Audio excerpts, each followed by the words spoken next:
Duty है। Okay, 11 total 11 fundamental duties है। Part 4A article 51A सरदार स्वर्ण सिंह समिति द्वारा सुझाव दिए गए थे। 8 मूल कर्तव्यों के यूएसएसआर से लिया गया है। और 42nd कॉन्स्टिट्यूशनल अमेंडमेंट द्वारा 1976 में 10 फंडामेंटल ड्यूटीज जोड़ी गई थी। फिर 2002 में 86 कॉन्स्टिट्यूशनल अमेंडमेंट द्वारा 11 फंडामेंटल ड्यूटी जोड़ी गई थी। जो 86 अमेंडमेंट है वो शिक्षा के अधिकार से जुड़ा हुआ है, जिसमें 6 से 14 साल के बच्चे को निःशुल्क शिक्षा दिए जाने का प्रावधान है। एंड इसमें फंडामेंटल ड्यूटी ये ऐड की गई थी, जो कि 11th फंडामेंटल ड्यूटी है कि 6 से 14 साल के बच्चे को स्कूल भेजना गार्जियन पेरेंट्स का फंडामेंटल ड्यूटी है। ओके, अब चैप्टर की तरफ आते हैं। 6th क्लास का जो पहला चैप्टर है वे है विविधता की समझ। डाइवर्सिटी से रिलेटेड ये चैप्टर है, जिसमें कहानी देखने को मिलती है हमें, the lights changed. Apoli Sen Gupta की कहानी है, जिसमें 2 बच्चे हैं सेम नाम के, एक स्कूल जाता है, एक साइकिल पे अखबार बेचता है, तो उनसे रिलेटेड एक कहानी थी। और इसमें बात की जाती है खान पान, पहनावा, धर्म, भाषा आदि, ये सब जो भिन्नताएं हैं इसकी ये विविधता के पहलू है, डाइवर्सिटी के एस्पेक्ट्स हैं। वहीं पे गैर बराबरी, जाति व्यवस्था, छुआछूत, ये सब अमीरी गरीबी जैसे ये विविधता नहीं होती है, ये गैर बराबरी है, असमानता है। ओके, इसमें लद्दाख के बारे में जिक्र मिलता है। लद्दाख एक रेगिस्तानी इलाका है, बौद्ध धर्म यहीं से होकर तिब्बत पहुंचा था। इसको छोटा तिब्बत भी कहा जाता है। यहाँ पर केसर सागा नामक एक ग्रंथ है, तिब्बत का ग्रंथ है, वो जो लद्दाख में काफ़ी ज़्यादा फेमस है। वहाँ पर मुसलमान और बौद्ध दोनों इसे गाते और नाटक खेलते हैं। लद्दाख में 400 साल पहले इस्लाम धर्म से लोगों का परिचय हुआ था। ठीक है, लद्दाख 31 अक्टूबर 2019 को एक यूनियन टेरिटरी बना। लेह और कारगिल इसकी कैपिटल्स है। और सोनम वांगचुक वहाँ के एक फेमस, आप बोल सकते हैं फेमस पर्सनालिटी है, जो एक इंजीनियर भी रहे हैं और मैक्सेस अवार्ड भी मिला है उन्हें 2018 के अंदर। अभी हाल फिलहाल में वो वहाँ पे क्लाइमेट चेंज को लेके एंड जो उसके इकोलॉजिकल चेंज हो रहे हैं, क्लाइमेट चेंज हो रहा है, उसका इफेक्ट जो लद्दाख पर पड़ रहा है, उसके लिए वो प्रोटेस्ट कर रहे हैं। ओके, और उसके बारे में आप डिटेल में जान सकते हैं, पढ़ सकते हैं न्यूज़पेपर के थ्रू। अब इसमें दूसरा जो स्टेट का जिक्र मिलता है वो केरल का जिक्र मिलता है। केरल में सेंट थॉमस आए थे आज से 2000 साल पहले, और जिन्हें माना जाता है कि ईसाई धर्म की शुरुआत उनके द्वारा की गई थी भारत के अंदर। जो केरल है उसकी डेमोग्राफी, थोड़ा ज्योग्राफी को समझते हैं कि एक तरफ समुद्र है और दूसरा पहाड़ियाँ हैं। पहाड़ी केरल में मसालों का व्यापार किया जाता है, फेमस सा काफ़ी, इसीलिए काली मिर्च, इलायची, लौंग उगाई जाती है वहाँ पर। सबसे पहले अरबी और यहूदी व्यापारी उधर आए थे, वो उधर से लेके अपने माल को बेचते थे आगे जाके यूरोपियन बाजारों में अपने, वहाँ पर फेमस था काफ़ी। इब्न बतूता 1304 जो 1377 तक जिया जो इंसान, वो आज से 700 साल पहले करीब करीब यहाँ पर इब्न बतूता भारत आया था, केरल आया था। वास्को डी गामा पानी के जहाज से यहाँ पहुंचा तो पुर्तगालियों ने यूरोप से भारत तक का समुद्री रास्ता खोज निकाला था। 1498 में कलिकट के तट पर पहुंचा था वास्को डी गामा। ओणम यहाँ का एक फेमस त्योहार है। ओके, जिसे थिरुवोनम के नाम से भी जाना जाता है। चीना चट्टी तलने के लिए बर्तन का इस्तेमाल किया जाता है, जो चाइना का कनेक्शन शो करता है कि चाइनीज व्यापारी भी इधर आते थे। चीना वाला मछली पकड़ने का जाल, उसे बोला जाता है चीना वाला। चीना चट्टी एक मछली तलने का बर्तन है। और जो ओणम त्योहार है वो किंग महाबली के उनके मतलब आने पे, आगमन पे मनाया जाता है। और ये हार्वेस्टिंग फेस्टिवल है एक तरीके का, जब फसल की कटाई वगैरह होती है तो 10 दिन तक चलता है। तो और उसमें एक बुक का जिक्र देखने को मिलता है फर्स्ट चैप्टर के अंदर, वो है भारत की खोज, जो कि भारत के पहले प्रधानमंत्री जवाहरलाल नेहरू ने 1944 में लिखी थी, जिसमें वे अनेकता में एकता की बात करते हैं। और 1944 में वो अहमदनगर जेल में थे, तब उन्होंने डिस्कवरी ऑफ इंडिया लिखी थी, भारत की खोज। ओके, तो ये 6th क्लास का फर्स्ट चैप्टर था। आप सेकंड चैप्टर की तरफ बढ़ते हैं, विविधता एवं भेदभाव। इसमें वही बताया गया है कि इनइक्वालिटी क्या है, डाइवर्सिटी क्या है, तो उसके बारे में इसमें बताया गया है कि वर्ल्ड में टोटल 8 मेन रिलीजन है, 8 मुख्य धर्म है। और भारत में 16 से ज़्यादा बोलियां बोली जाती है। और जो 8 स्केड्यूल है हमारा, उसमें 2 ऑफिशियल लैंग्वेजेस है हमारी, Hindi and English. And total 22 भाषाएं हैं उसके अंदर, स्केड्यूल्ड लैंग्वेजेस हैं। ओके, 100 से भी अधिक नृत्य भारत में किए जाते हैं। इसमें एक बुक का जिक्र में देखने को मिलता है हमें, why are you afraid to hold my hand. ये शीला धीर की लिखी हुई किताब है। एंड फिर जब हम आगे बढ़ते हैं, इसमें एक दलित शब्द का इस्तेमाल किया गया। दलित का अर्थ होता है दबाया गया, कुचला गया। और दलित नेता काफ़ी ज़्यादा फेमस डॉक्टर भीमराव अम्बेडकर रहे हैं, जो कि भारत में जो कॉन्स्टिट्यूशन बना था उसकी ड्राफ्टिंग कमेटी के अध्यक्ष थे। ओके, और भारत के पहले न्याय व विधि मंत्री थे। ओके, और 14 अप्रैल 1891 को उनका जन्म जन्म हुआ था और 6 दिसंबर 1956 को उनकी मृत्यु हो गई थी। जैसे मैं आपको बता चुका हूँ, ड्राफ्टिंग कमेटी प्रारूप समिति के अध्यक्ष थे वे संविधान सभा के अंदर। चैप्टर 3 की तरफ चलते हैं, जिसमें सरकार क्या है। इसमें आर के लक्ष्मण जी जो एक काफ़ी फेमस कार्टूनिस्ट है, उनके कार्टून वगैरह देखने को मिलते हैं हमें। सरकार एक देश के विभिन्न निर्णय लेने व काम करने वाली संस्था है। देश की सीमाओं की रक्षा करना व दूसरे देशों से शांतिपूर्ण संबंध बनाए रखना, ये सरकार की कार्य है। तो मोटा मोटा बताया गया कि सरकार क्या है, सरकार का कार्य क्या है, ये सब। सरकार के 3 स्तर हैं। ओके, स्थानीय जिसमें हमारी पंचायतें आती है, देन राज्य स्टेट गवर्नमेंट्स, एंड फिर राष्ट्रीय जिसमें केंद्र सरकार हम बोल सकते हैं। ओके, और उसमें आंध्र प्रदेश का जिक्र मिलता है हमें, एंड उससे स्प्लिट होकर तेलंगाना बना 2 जून 2014 को, इनका जिक्र मिलता है। अभी तेलंगाना की राजधानी हैदराबाद है और आंध्र प्रदेश की राजधानी अमरावती है। पहले हैदराबाद ही हुआ करती थी आंध्र प्रदेश की राजधानी, बट स्प्लिट हो गया, तब से ऐसा है। ओके, इसमें हमें सफ्रेज मूवमेंट का भी जिक्र देखने को मिलता है कि जो औरतों के द्वारा चलाया गया आंदोलन था मताधिकार को लेके। ओके, आज जो फर्स्ट वर्ल्ड वॉर के टाइम पे चलाया गया था। अमेरिका में औरतों को वोट देने का अधिकार 1920 में मिला और इंग्लैंड में 1928 में मिला, और भारत में आज़ाद होते के साथ ही मिल गया था सार्वभौमिक मताधिकार। बट पहले एक 21 साल तक 21 साल के बंदे को वोट देने का अधिकार था, उसे व्यस्त माना जाता था, जो बाद में 1989 में उसकी उम्र घटा के 18 साल कर दी गई थी। ओके, अब चैप्टर 4 की तरफ आते हैं, जिसमें लोकतांत्रिक सरकार के मुख्य तत्व, ये चैप्टर का नाम है, जिसमें हमें सोवेटो का जिक्र मिलता है जो कि साउथ अफ्रीका के अंदर है, जिसमें हेक्टर पीटरसन की कहानी है, जो एक अश्वेत बच्चा था, 15 साल का था वो, उसको गोली मार के उसकी जान ले ली जाती है। वो सिर्फ इस बात का विरोध कर रहा था कि वो स्कूल में अपनी मातृभाषा के अंदर पढ़ना चाह रहा था। वहाँ पे 2 भाषाओं के बीच कन्फ्लिक्ट था।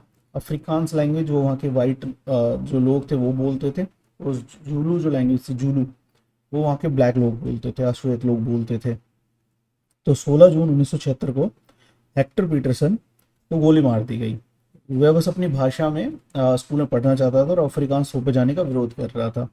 तो यहाँ से एक मूवमेंट शुरू होता है, विरोध शुरू होते हैं, और अफ्रीकन नेशनल कांग्रेस जिसके लीडर नेल्सन मंडेला थे, 1994 में एक लोकतांत्रिक देश बना देते हैं साउथ अफ्रीका को, रंग-भेद खत्म हो जाता है। लोकतंत्र में जनता की भागीदारी किस तरीके से सुनिश्चित होती है, इस बारे में भी बताया गया है इस चैप्टर के अंदर, कि लोग कैसे भाग लेते हैं एक देश में, एक लोकतंत्र में, डेमोक्रेसी में।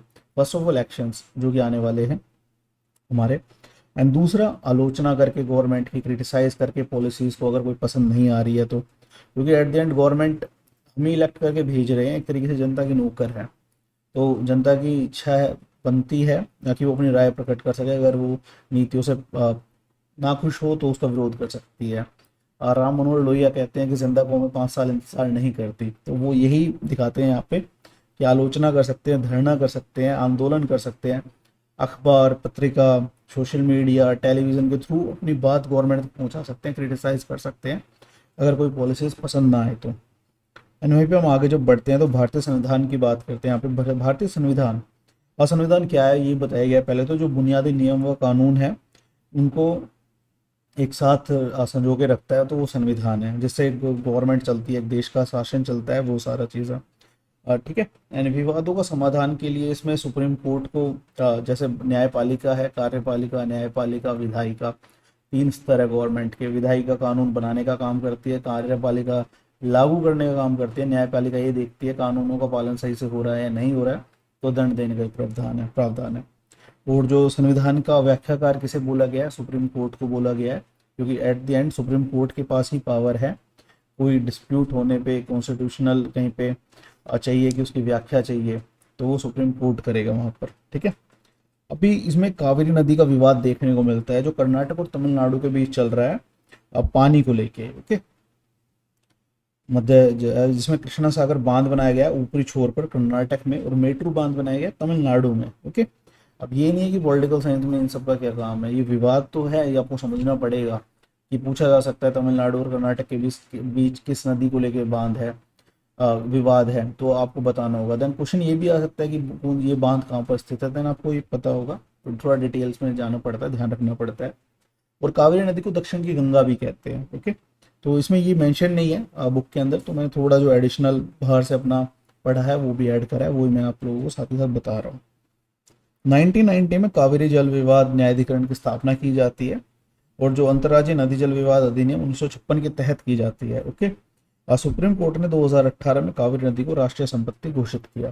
तो ये सब जुड़ा हुआ था इस चैप्टर से। अब 5th चैप्टर की तरफ चलते हैं, जो कि है पंचायती राज। और इसमें पहले हमें जिक्र मिलता है ग्राम सभा का। ग्राम सभा उन सभी लोगों से मिलकर बनी हुई सदस्य, ग्राम सभा के सदस्य वह सभी लोग हैं जो उस गांव की मतदाता सूची के अंदर आते हैं। जैसे बात 18 साल से ऊपर के मतदाता सूची के अंदर आते हैं, तो वो सब ग्राम सभा के सदस्य हैं, और उन सबसे मिलकर ग्राम सभा बनती है। ओके। एक ग्राम पंचायत कई वार्डों में बटी हो सकती है, यही बताया गया चैप्टर के अंदर।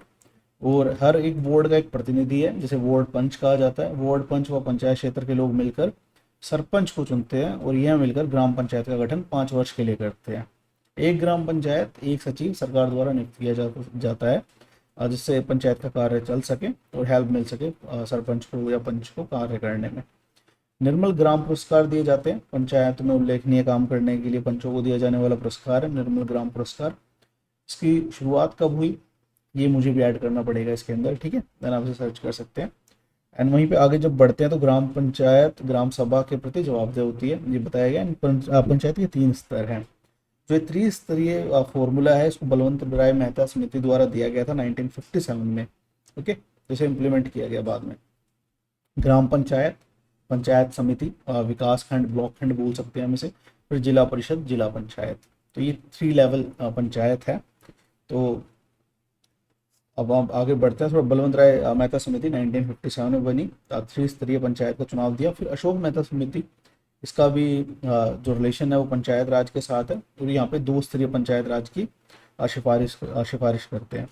73rd कॉन्स्टिट्यूशनल अमेंडमेंट जो हुआ 1992 में, उसमें पार्ट 9 जोड़ा गया, जिसके तहत पंचायतों को जोड़ा गया, और संविधान की 11वीं अनुसूची में 29 कार्य विषयों को पंचायती राज में शामिल किया गया। ओके। एंड 74th जो कॉन्स्टिट्यूशनल अमेंडमेंट है वो नगर पालिका से है, वही सेम, उसके लिए पार्ट 9A जोड़ा गया। एंड जिसमें और 24 अप्रैल 2022 में 12वां राष्ट्रीय पंचायत दिवस मनाया गया। ओके। आपको उसका ध्यान रखना है। तो चैप्टर 6 है गांव का प्रशासन। इसमें भारत में 6 लाख से अधिक गांव हैं, ये एक डाटा दिया गया, फैक्चुअल डाटा। एक बार आप गूगल करके थोड़ा सा एक्यूरेट डाटा ले लेंगे तो ज़्यादा बेटर रहेगा।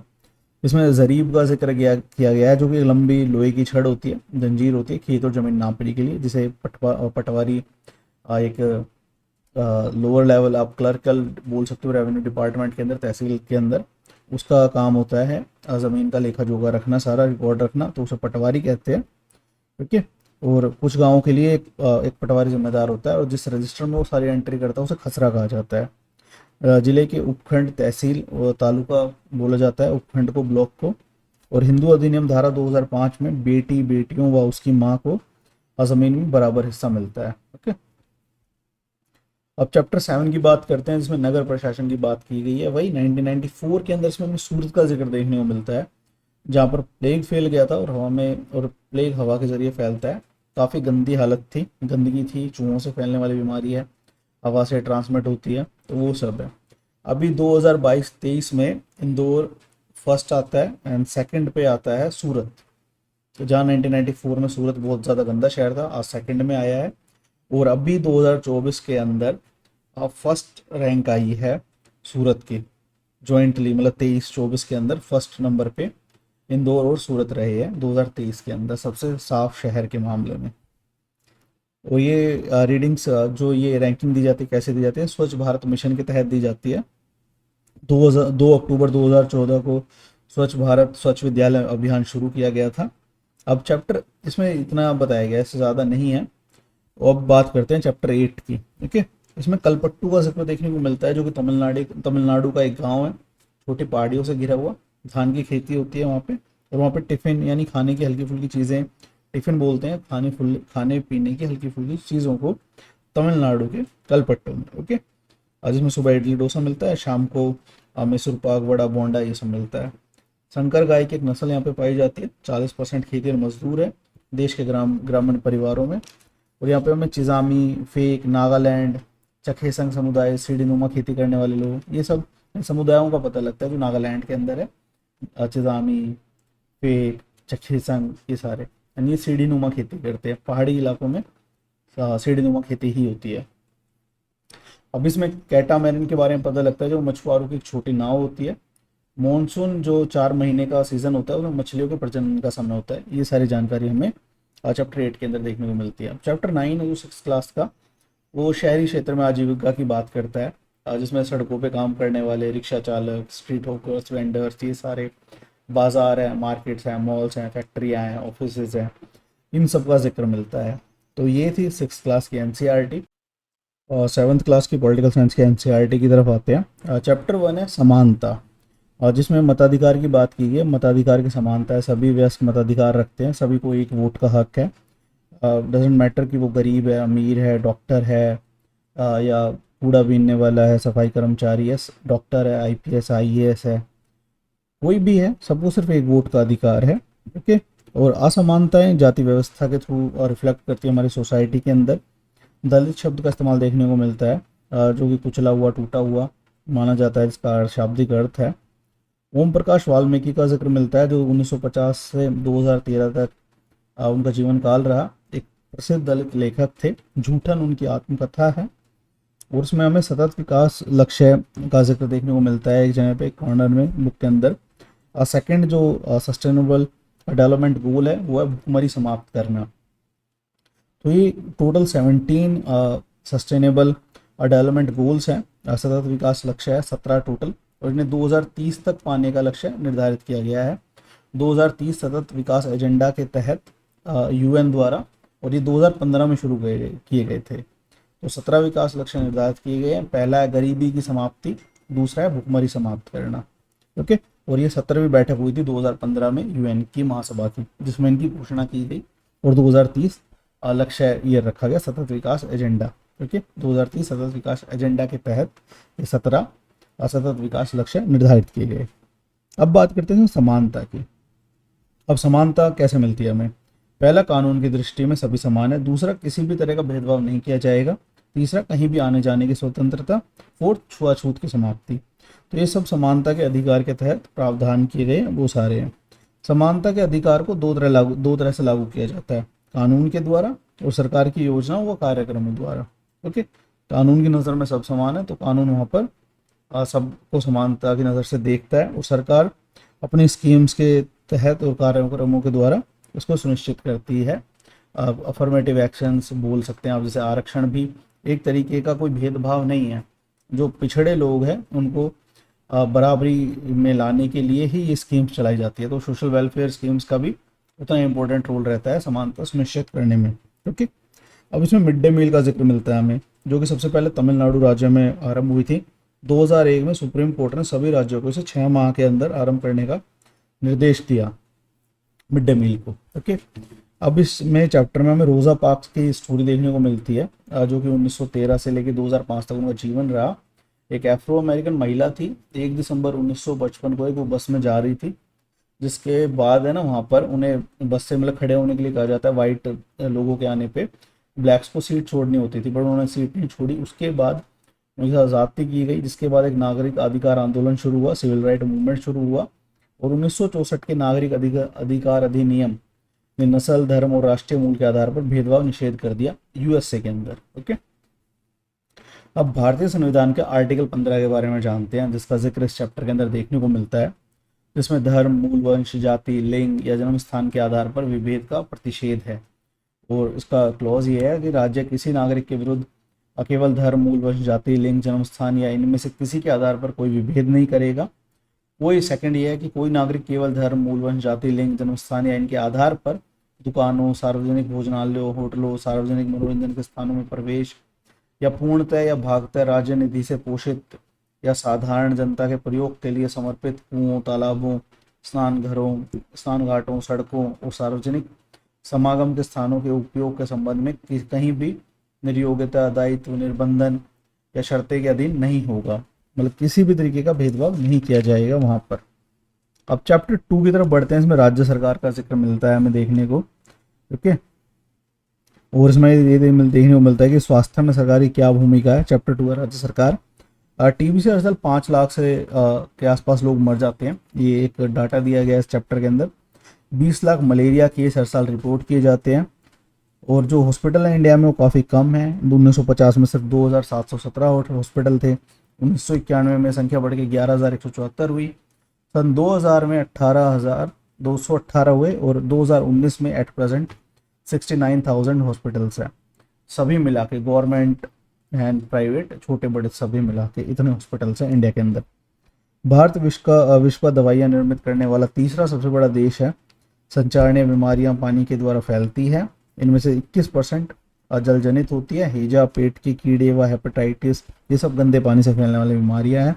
तो इस बीमारियों का जिक्र है कुछ यहाँ पर, और ये सब दिया गया है इसमें। लगभग 50% बच्चे अल्पोषण के शिकार है हमारे देश के अंदर, ये डाटा देखने को मिलता है। इसमें हकीम शेख की एक स्टोरी मिलती है, जो PBKMS के मेंबर थे वेस्ट बंगाल के अंदर, ठीक है, जिनका हाथ वगैरह कट जाता है, फिर वो कोर्ट में उसको लेके जाते हैं, चैलेंज करते थे, लास्ट में जीतते हैं। तो आजीविका का जो अधिकार है या उससे रिलेटेड एक बार आप इस पर नज़र मारें। इस वीडियो को देखने का फ़ायदा तब होगा जब आपने NCERT पढ़ रखी हो, तो है ना, आप समझ पाएंगे इन चीज़ों को जल्दी जल्दी। ओके, अब सार्वजनिक व निजी स्वास्थ्य सेवाएं, ये दिया गया है सरकार द्वारा चलाए जाने वाले अस्पताल व स्वास्थ्य केंद्र, ये सार्वजनिक क्षेत्र के अंदर आते हैं, जिसमें ग्राम स्तर पर एक स्वास्थ्य केंद्र जिसमें एक नर्स और एक ग्राम स्वास्थ्य सेवक होता है। ये प्राथमिक स्वास्थ्य केंद्र के डॉक्टर की देखरेख में कार्य करते हैं। जिला स्तर पर जिला अस्पताल सभी स्वास्थ्य केंद्रों की देखरेख करते हैं। हमारे संविधान के अनुसार लोगों के हित को सुनिश्चित करना और सबको स्वास्थ्य सेवाएं प्रदान करना सरकार का प्राथमिक कर्तव्य है। अब इसमें हमें यूनिसेफ का जिक्र भी देखने को मिलता है, जो कि है United Nations International Children's Emergency Fund. 11 दिसंबर 1946 को शुरू किया गया। ओके, UN की एक सब बॉडी है, ये बोल सकते हैं हम। हर साल 10 लाख बच्चे ऐसे संक्रमण से मर जाते हैं जिन्हें रोक पाना संभव है। 192 देशों में सक्रिय है यूनिसेफ, और इसका हेडक्वार्टर न्यूयॉर्क USA के अंदर है। और ये अपनी रिपोर्ट में कह रहा है कि 10 लाख बच्चे ऐसे हैं, वो ऐसी बीमारियों से मर जाते हैं जिनको रोक पाना ईजी था, संभव था, कहने का मतलब। ओके, भारतीय आयुर्विज्ञान परिषद को आयुर्विज्ञान नैतिक संहिता कहता है। भारतीय आयुर्विज्ञान परिषद का आयुर्विज्ञान नैतिक संहिता कहता है, जहां तक संभव हो प्रत्येक चिकित्सक को औषधि के जेनरिक नाम ही उपचार पर्ची में लिखने चाहिए, क्योंकि बाहर कई कंपनियां हैं जो अपने नाम से दवाइयां बेचते हैं, काफ़ी महंगी मिलती है।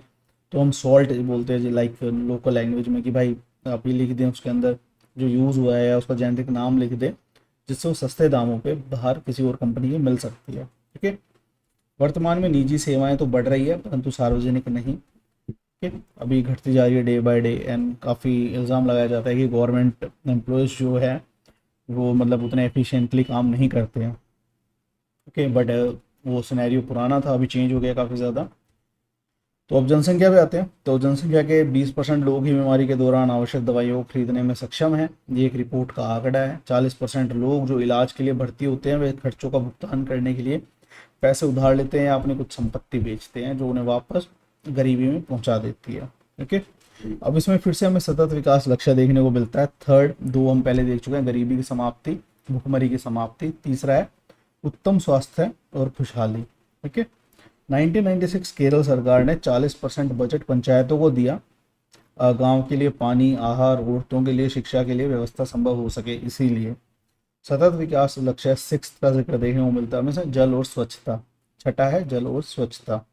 बीच बीच में आएंगे ये हर चैप्टर में, मैंने छोड़ा नहीं है, नोट करके रखा हुआ है। ओके,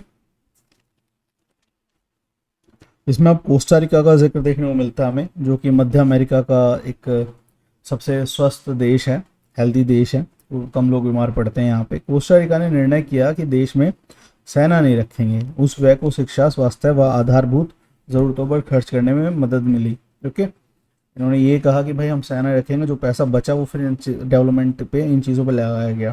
ठीक है, स्वास्थ्य संबंधी ज्ञान सभी स्तरों पर शिक्षा का एक जरूरी भाग है कोस्टारिका के अंदर। भारतीय संविधान में एक महत्वपूर्ण हिस्सा ये कहता है कि पोषाहार स्तर व जीवन स्तर का ऊंचा करना तथा लोक स्वास्थ्य में सुधार करने का राज्य सरकार का कर्तव्य है, राज्य का कर्तव्य। स्टेट की ड्यूटी है कि वो लोगों के जीवन को सही बनाए, उन्हें अच्छा पोषण मिले, इसको सुनिश्चित करे। ओके, अब इसमें OPD का जिक्र मिलता है, आउट पेशेंट डिपार्टमेंट। हॉस्पिटल्स में के बाहर आता है ना OPD, तो OPD की फुल फॉर्म है आउट पेशेंट डिपार्टमेंट, बाह्य रोगी विभाग। ओके, और जेनरिक नाम दवाइयों के रासायनिक नाम जो मैं स्टार्टिंग में आपको बता चुका हूँ।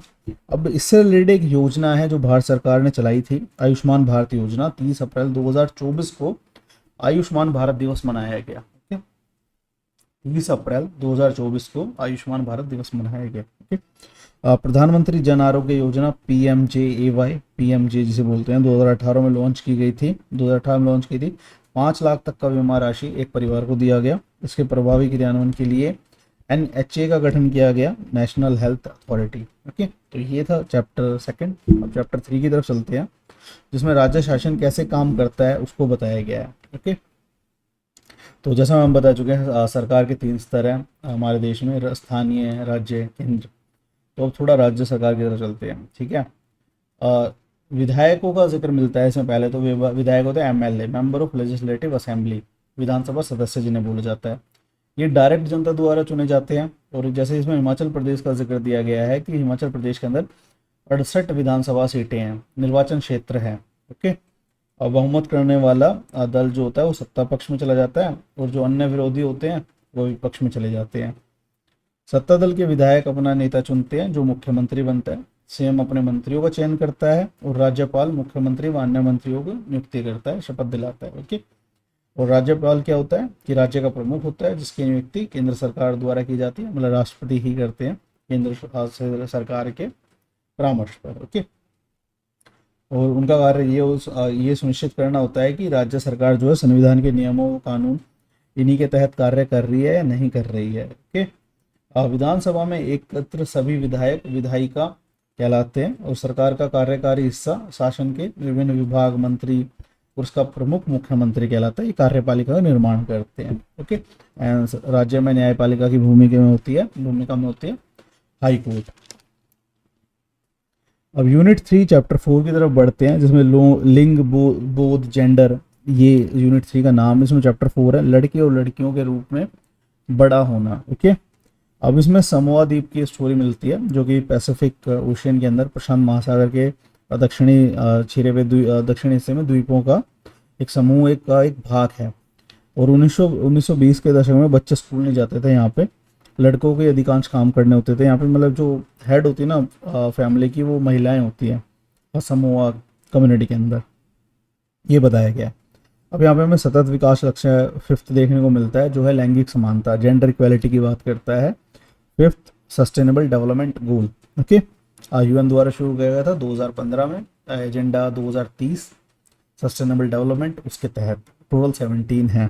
5th है लैंगिक समानता, जेंडर इक्वालिटी। अब इसमें क्या है कि दोहरा बोझ पड़ता है महिलाओं के ऊपर, ये बताया गया इस चैप्टर के अंदर कि वे घर में भी काम करती है, बाहर भी काम करती है। और एक बहुत बड़ा इशू है बाहर काम करने वाले महिलाओं के साथ, अब तो धीरे धीरे कम होता जा रहा है, बट फिर भी एग्जिस्ट करता है।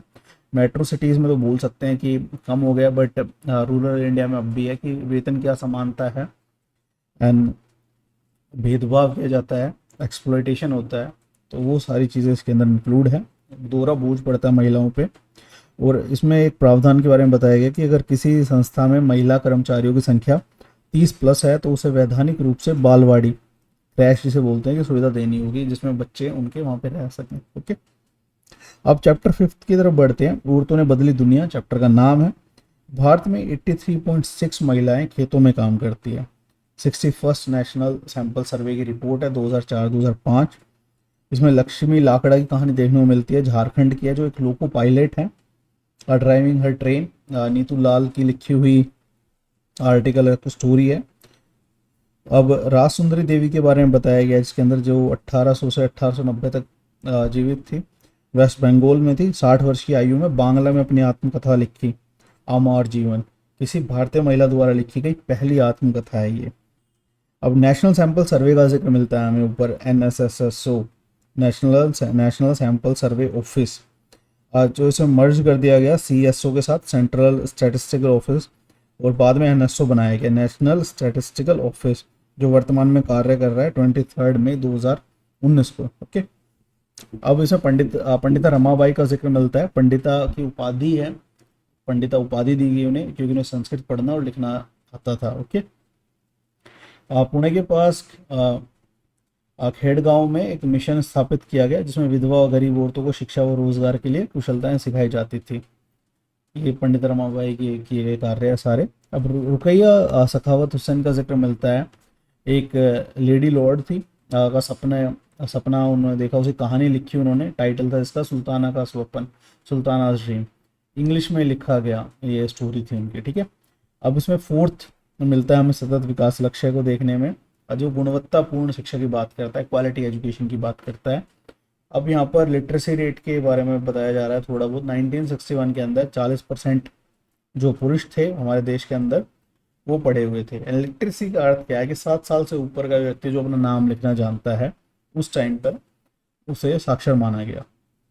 15% फीमेल साक्षर थी, 40% पुरुष पुरुष साक्षर थे। 2011 के अंदर 82% मेल, 65% फीमेल, ये प्रेजेंट आंकड़ा है। 2015 के अंदर बेटी बचाओ बेटी पढ़ाओ अभियान की शुरुआत हुई। 22 जून 2015 पानीपत हरियाणा में पीएम द्वारा ये चालू किया गया, ठीक है। जो निम्न लिंग अनुपात वाले 100 जिले थे उनसे इनकी शुरुआत की गई। 2006 घर के अंदर शारीरिक मानसिक हिंसा के विरुद्ध महिलाओं को कानूनी सुरक्षा दी गई। 1997 सुप्रीम कोर्ट ने कार्यस्थल व शैक्षणिक संस्थानों में यौन प्रताड़ना के से सुरक्षा प्रदान करने के लिए दिशा निर्देश दिए। 1980 देश हत्या के विरुद्ध आंदोलन हुआ भारत में, और 8 मार्च अंतर्राष्ट्रीय महिला दिवस हर साल मनाया जाता है। ओके, ये था चैप्टर 4। अब यूनिट 4 की तरफ बढ़ते हैं, सॉरी चैप्टर 5 था ये, एंड चैप्टर 6 की तरफ बढ़ते हैं। यूनिट 4 संचार माध्यम। चैप्टर 6 है संचार माध्यमों को समझना, जिसमें मीडिया मीडियम इसके बारे में बताया गया है कि मीडिया का जो बहुवचन है वो मीडियम है। मीडिया मीडियम का बहुवचन है, सॉरी। जनसंचार माध्यम मास मीडिया जिसे बोला जाता है, क्योंकि मास मीडिया इसलिए बोला जाता है कि लाखों लोगों तक पहुंच होती है, देश विदेश में पहुंच होती है, इसीलिए। गुटनबर्ग जो मूवेबल टाइप प्रिंटिंग प्रेस के इन्वेंटर है, जर्मनी में उन्होंने की थी गुटनबर्ग ने, यूरोप में 1440 के दौरान, ठीक है। 1940 में पहला इलेक्ट्रॉनिक टाइपराइटर आया, और जो टीवी का प्रारंभिक रूप था वह जॉन एल बर्डे ने इन्वेंट किया टीवी को, ठीक है। अभी स्वतंत्र रिपोर्ट, संतुलित रिपोर्ट, जिसमें किसी भी विषय पर हर दृष्टिकोण से चर्चा की जाती है, फिर पाठकों को स्वयं अपनी राय बनाने के लिए स्वतंत्र छोड़ दिया जाता है। अनबायस्ड रिपोर्ट जिसे कहा जाता है, बैलेंस रिपोर्ट कहा जाता है, और इसी तरीके की रिपोर्टिंग होनी चाहिए, ठीक है। अभी क्या है कि पूरा एक नैरेटिव सेट करके लोगों तक पहुंचाया जाता है, कि जो काफ़ी गलत है। अब इसमें सेंसरशिप की बात की गई है। सेंसरशिप का अर्थ होता है किसी अभिव्यक्ति को जन समुदाय तक पहुंचने से प्रतिबंधित कर दिया जाना, या रोक देना, या काट छाट करना, ये सब सेंसरशिप का रूप है। ओके, 1975-77 इमरजेंसी थी भारत में, इंदिरा गांधी की सरकार थी, तो उसने सेंसरशिप का खूब भरपूर प्रयोग किया गया, प्रेस की बिजली तक काट दी गई। अब इसमें खबर लहरिया, जो कि चित्रकूट उत्तर प्रदेश की 8 दलित महिलाओं द्वारा 15 दिन में निकाला जाता है, एक पत्रिका मान लें आप उसे। बुंदेली भाषा में 8 पेज होते हैं उसमें, जिसमें दलित विषय होते हैं, स्त्रियों के प्रति हिंसा होती है, राजनीतिक भ्रष्टाचार होता है, इससे संबंधित रिपोर्ट होती है, ठीक है। इसके पाठक वहाँ के किसान हैं, दुकानदार हैं, पंचायत सदस्य, स्कूल शिक्षक, महिलाएं हैं। तो खबर लहरिया चित्रकूट उत्तर प्रदेश की 8 दलित महिलाओं द्वारा निकालने वाला मतलब 15 दिन के गैप पे एक पत्रिका है, मैगजीन है। अब यूनिट 5 पे आते हैं, जिसमें बाजार का जिक्र मिलता है। चैप्टर 7 हमारे आसपास के बाजार, ये चैप्टर का टाइटल है, जिसमें हमें 12th SDG देखने को मिलता है, सस्टेनेबल डेवलपमेंट गोल, सतत विकास लक्ष्य 12, जिम्मेदारी से उपभोग और उत्पादन। इसमें कुछ ज़्यादा खास था नहीं चैप्टर में, सिर्फ ये सतत विकास लक्ष्य आपको ध्यान रखना है। 12वां है जिम्मेदारी से उपभोग और उत्पादन। चैप्टर 8 है बाजार में एक कमीज, जिसमें बताया गया है कि एक शर्ट की स्टोरी कैसे है, वो बनती है, फिर वो मार्केट में पहुंचती है, तो उसका है।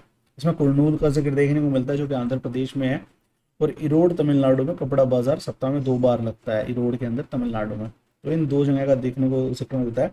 एंड दादन व्यवस्था के बारे में पता चलता है। दादन व्यवस्था क्या होती है?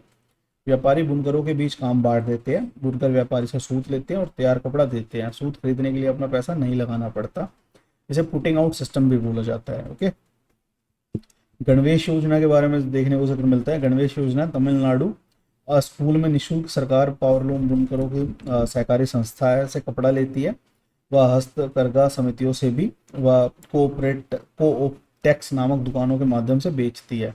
ओके, कोऑपटेक्स नाम की दुकानों पर बेचती है। गवर्नमेंट कपड़ा लेती है और बेचती है, सपोर्ट करने के लिए उनको, उनकी आजीविका चलती है, इस पे ध्यान देने के लिए। एंड यहाँ पे फिर हमें एक सस्टेनेबल डेवलपमेंट गोल देखने को मिलता है, सतत विकास लक्ष्य 8, उचित कार्य और आर्थिक वृद्धि। अब हम आगे बढ़ते हैं, अब हम चैप्टर 9 पर आ गए हैं, जिसमें हमें पहला सतत विकास लक्ष्य देखने को मिलता है जो गरीबी का अंत करना है। ओके, 2011 की जो जनगणना थी हमारी, उसमें 48.5 परसेंट फीमेल पॉपुलेशन थी, 14.2% मुस्लिम पॉपुलेशन थी और 16.6% एससी की पॉपुलेशन थी और 8.6 एसटी की पॉपुलेशन थी। सतत विकास लक्ष्य 10 भी देखने को मिलता है, जिसका असमानता को कम करना। ओके, अब हम इसमें टीएमएस का भी जिक्र देखने को मिलता है, तवा मत्स्य संघ। ओके, मध्य प्रदेश के अंदर मछुआरों की सहकारी समितियों का एक संघ है। छिंदवाड़ा जिले की महादेव पहाड़ियों से तवा नदी निकलती है और होशंगाबाद में नर्मदा नदी से के लिए बैतूल होती हुई आती है। ओके, ये मिलने के लिए बैतूल से होती हुई आती है, होशंगाबाद में नर्मदा नदी से मिलती है। ओके, 1958 में बांध निर्माण प्रारंभ किया गया तवा नदी पे 1978 में, जो पूरा हुआ, जिसका असर वहाँ पे पड़ा। जो वहाँ पे जंगल में लोग रहते थे वो स्थापित हो गए और 1994 में सरकार ने तवा बांध के क्षेत्र में मछली पकड़ने का काम निजी ठेकेदारों को सौंप दिया, जिसके विरोध में आंदोलन हुआ और टीएमएस गठित हुई, तवा मत्स्य संघ गठित हुआ। 1996 में जलाशय से मछली पकड़ने का अधिकार विस्थापितों को दिया गया। टीएमएस को 5 वर्ष के लिए मछली पकड़ने का पट्टा दिया गया। तो इसमें हमें आरटीआई का जिक्र भी देखने को मिलता है। आरटीआई है जानने का हक, ठीक है, राइट टू इंफॉर्मेशन। एंड इसके ऊपर एक गीत है जिसका टाइटल है जानने का हक, जो विनय महाजन ने लिखा था। समता का मूल्य लोकतंत्र के केंद्र में है। ठीक, एंड सूचना लोकतंत्र की मुद्रा होती है एवं किसी भी जीवन सभ्य समाज के उद्भव व विकास के में महत्वपूर्ण भूमिका अदा करती है। ये थॉमस जेफरसन का कहना था, जो यूएसए के तीसरे प्रेसिडेंट थे। यूएसए के फर्स्ट प्रेसिडेंट थे George Washington, 1789 to 1797। Okay, RTI सूचना का अधिकार अधिनियम 2005, 30 दिन के अंदर सूचना देनी होती है मांगे जाने पर। यदि मांगी गई सूचना जीवन या व्यक्तिगत स्वतंत्रता से संबंधित है तो 48 घंटे के अंदर उपलब्ध करवाने का प्रावधान है। भारतीय जनगणना का जिक्र देखने को मिलता है। जनगणना अधिनियम 1948 के प्रावधानों के तहत आर्टिकल 246 जनगणना संघ का विषय है। ओके, केंद्र की ड्यूटी है, संविधान की 7वीं अनुसूची में शामिल है जनगणना। ओके, तो पहली जनगणना हमारी 1881 में हुई थी एंड सेकेंड 1891, थर्ड 1901, इस तरीके से चलती आई है। और अभी 15वीं जनगणना 2011 के अंदर हुई थी। जो 16वीं है वो 2021 में प्रस्तावित थी, पर कोविड की वजह से नहीं हो पाई है। ओके, अब इसमें हमें देखने को मिलता है सेक का जिक्र देखने को मिलता है, SECC, social economic and caste census. 1931 में पहली बार हुई थी और 2011 में भी ये की गई है। अब मतलब जिसमें SC और ST की अलग से पॉपुलेशन निकाली गई है, स्पेसिफिक हर कास्ट का ऐसा कुछ नहीं निकाला गया। आर्टिकल 340 सामाजिक व शैक्षिक रूप से पिछड़े वर्गों की स्थितियों को जांच करने और सरकार द्वारा उठाए कदमों के बारे में सिफारिशें करने के लिए एक आयोग की नियुक्ति व अनिवार्य बनाता है। इसके तहत जातिगत जनगणना की जा सकती है। आर्टिकल 340। क्लास 8 का जो चैप्टर फर्स्ट है उसका टाइटल है भारतीय संविधान। मूलभूत नियम होते हैं कॉन्स्टिट्यूशन के अंदर, एक सेट ऑफ रूल होते हैं जिससे एक देश का शासन चलता है, कैसे कार्य करेगा, एंड एक देश कैसे कार्य करेगा, सरकार कैसे कार्य करेगी, कामों का बंटवारा किस तरीके से होगा। तो वो सब जो मूलभूत नियम हैं वो कॉन्स्टिट्यूशन के अंदर होते हैं। तो उसे कॉन्स्टिट्यूशन कहते हैं जिसके अंदर ये सारे नियम हो सामान्य रूप पे। ठीक है, 1934 में जो इंडियन नेशनल कांग्रेस थी ने पहली बार संविधान सभा के गठन की मांग को अधिकृत नीति में शामिल किया। ओके, 1946 दिसंबर संविधान सभा का गठन होता है। दिसंबर 1946 से नवंबर 1949 तक 1949 से संविधान सभा ने स्वतंत्र भारत के लिए नए संविधान का प्रारूप तैयार किया। नेपाल 2008 में राजतंत्र खत्म करके लोकतंत्र बना। 2015 में नया संविधान बना, नेपाल बना, जिसमें समाज का स्वरूप, आदर्शों को सूत्रबद्ध करना, राजनीतिक व्यवस्था तय करना, निरंकुशता पर रोक लगाना, ये वहाँ के संविधान के उद्देश्य थे। डॉक्टर अम्बेडकर को भारतीय संविधान का जनक कहा जाता है। तो ये सब चीज़ें इस चैप्टर के अंदर थी।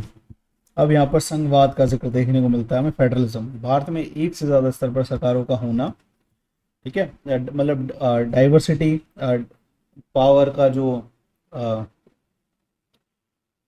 विकेंद्रीकरण है, डिसेंट्रलाइजेशन ऑफ पावर, वो फेडरलिज्म कहा जाता है। राज्य सरकार, केंद्र सरकार, पंचायती राज, ये सारा, ठीक है। व्यस्क मताधिकार के जरिए लोकतंत्र सरकार की स्थापना ज्ञानोदय लाएगी। ए के अय्यर संविधान सभा के सदस्य थे, उनका एक कथन था, राष्ट्रीय महत्व के सवालों पर सभी राज्यों को केंद्र सरकार द्वारा बनाए गए कानूनों को मानना पड़ता है। ओके। सेकंड पॉइंट ये है, संसदीय शासन पद्धति, सरकार के सभी स्तरों पर प्रतिनिधियों का चुनाव लोग खुद करते हैं संसदीय शासन पद्धति के अंदर। ओके। एंड शक्तियों का बंटवारा, यही फेडरलिज्म है, यही संघवाद है एक तरीके से। संविधान के अनुसार जो सरकार के 3 अंग हैं, विधायिका, कार्यपालिका, न्यायपालिका, जो मैं आपको बता चुका हूँ। मौलिक अधिकार भारतीय संविधान की अंतरात्मा है। आर्टिकल 32 भारतीय संविधान की अंतरात्मा है। आर्टिकल 32 जो है शोषण के विरुद्ध अधिकार, शोषण के विरुद्ध नहीं, कि हम कोर्ट में जा सकते हैं आर्टिकल 32 के तहत, ठीक है, अपने मौलिक अधिकारों का हनन होने पर, तो उसे डॉक्टर भीमराव अम्बेडकर ने संविधान की आत्मा कहा है। दोहरा उद्देश्य मतलब ड्यूअल, एक तरीके से गोल्स की बात करते हैं, डबल गोल्स की बात करते हैं डॉक्टर अम्बेडकर मौलिक अधिकारों के संदर्भ में, कि समानता का अधिकार है पहला, दूसरा स्वतंत्रता का अधिकार है, तीसरा शोषण के विरुद्ध अधिकार है, चौथा धार्मिक स्वतंत्रता का अधिकार है, पांचवा सांस्कृतिक और शैक्षणिक अधिकार है, संवैधानिक उपचारों का अधिकार आर्टिकल 32, जिसके तहत सुप्रीम कोर्ट 5 तरीके की रिट जारी करता है। ओके। तो 11 मौलिक कर्तव्यों का भी संविधान में उल्लेख किया गया है, जो स्टार्टिंग में हम पढ़ चुके हैं 6th क्लास की हमारी बुक के पहले पेज पर था। वो धर्मनिरपेक्षता का जिक्र देखने को मिलता है हमें यहाँ पे। राज्य का कोई आधिकारिक धर्म नहीं है, ना ही किसी धर्म को राजकीय धर्म के रूप में बढ़ावा देना हमारा कोई गोल है, ठीक है। इंडियन कॉन्स्टिट्यूशन, इंडिया भारत के संदर्भ में बात हो रही है। 24 जनवरी 1950 संविधान सभा की आखिरी बैठक होती है। डॉक्टर राजेंद्र प्रसाद संविधान सभा के अध्यक्ष थे। चैप्टर 2 है धर्मनिरपेक्षता की समझ।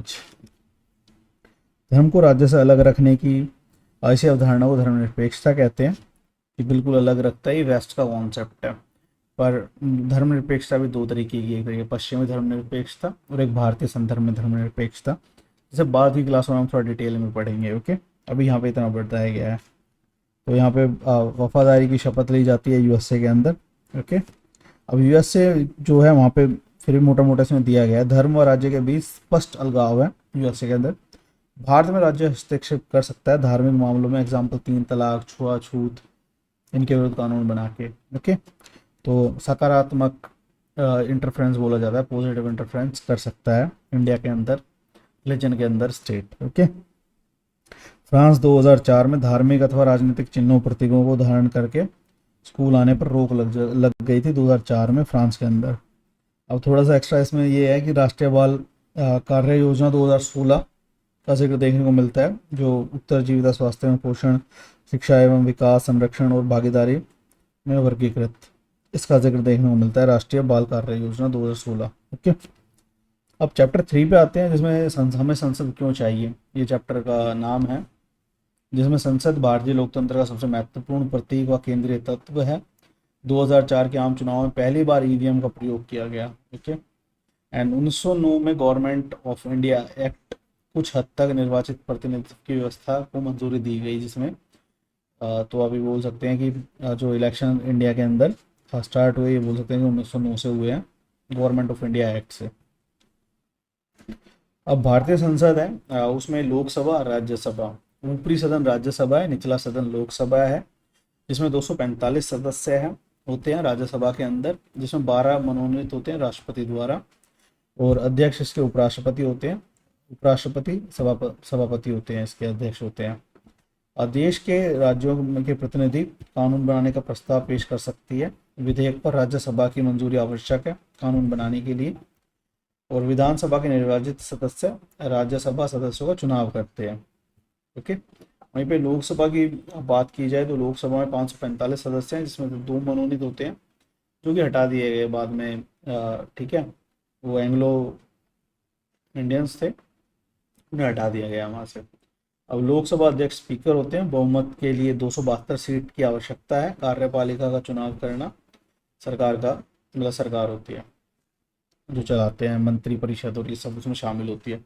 विधानसभा का जिक्र देखने को मिलता है यहाँ पे। तो विधानसभा यहाँ पे आते हैं, केंद्रीय सचिवालय पे आते हैं। 1930 में स्टैब्लिश हुआ था, इसमें साउथ ब्लॉक, नॉर्थ ब्लॉक है, जो पीएमओ, रक्षा विदेश मंत्रालय साउथ ब्लॉक का हिस्सा है, नॉर्थ ब्लॉक वित्त व गृह मंत्रालय। ये पुरानी बुक है, अभी नया हमारा पार्लियामेंट बन चुका है सेंट्रल विस्टा, तो उसके जो प्रावधान है वो आपको अपडेट करना होगा, वहाँ से वो देखने पड़ेंगे। संसद संसद सत्र में सबसे पहले प्रश्नकाल होता है। सांसद सरकार के कामकाज के बारे में जानकारियां हासिल करते हैं प्रश्नकाल के माध्यम से। प्रतिनिधि मूलक लोकतंत्र, कुछ सीटें एसटी व एससी के लिए आरक्षित की गई है। टोटल 543 सीटें हैं, जिसमें जो एससी के लिए 84 सीटें आरक्षित है, एसटी के लिए 47 सीटें आरक्षित है लोकसभा में, और अन्य जो सामान्य उम्मीदवार है 412 सीटें उनकी एज से वो लड़ सकते हैं। चैप्टर 4 है कानून की समझ। कानून की नज़र में सब लोग बराबर हैं। रोलेट एक्ट आया था 10 मार्च 1919 को, जिसमें ये था कि कोई अपील, कोई दलील, कुछ नहीं, सीधा उठा के जेल में डाल दो। तो 13 अप्रैल 1919 को जलियांवाला बाग हत्याकांड भी हुआ है। एक मूवी है उधम सिंह, सरदार उधम सिंह, वो आप ज़रूर देखें, बहुत अच्छी मूवी है। आपको समझ में आएगा कि अंग्रेज किस तरीके से भारतीयों को ट्रीट करते थे एंड कैसे सरदार उधम सिंह जी ने बदला लिया। ओके। 1870 का जो राजद्रोह एक्ट था, ब्रिटिश सरकार के खिलाफ विरोध या आलोचना करने पर मुकदमा चलाए बिना गिरफ्तारी, उसका प्रावधान था 1870 का राजद्रोह एक्ट। हिंदू उत्तराधिकार संशोधन कानून 2005 में आया। ओके, जिसमें बता चुका हूँ मैं आपको कि बेटे बेटियों का माँ की संपत्ति पे हक है, वो सारा। अब हिंदू सतत विकास लक्ष्य 5 की बात की गई है इसमें, जो लैंगिक समानता की बात करता है, जेंडर इक्वालिटी की बात करता है, SDG 5। घरेलू हिंसा कानून 2005 में आया। घरेलू हिंसा महिला सुरक्षा कानून 2006 में लागू हुआ, आया 2005 में, लागू हुआ 2006 में। चैप्टर 5 है न्यायपालिका। और जो इंडिया के अंदर, जो हमारे देश के अंदर न्यायपालिका है, वो स्वतंत्र न्यायपालिका है, और जिसका कार्य है विवादों का निपटारा करना, नागरिकों के बीच, नागरिक सरकार के बीच, राज्य के बीच, केंद्र राज्य के बीच। ओके। न्यायिक समीक्षा की बात की गई है इसमें। संविधान की व्याख्या का अधिकार मुख्य रूप से न्यायपालिका के पास ही होता है।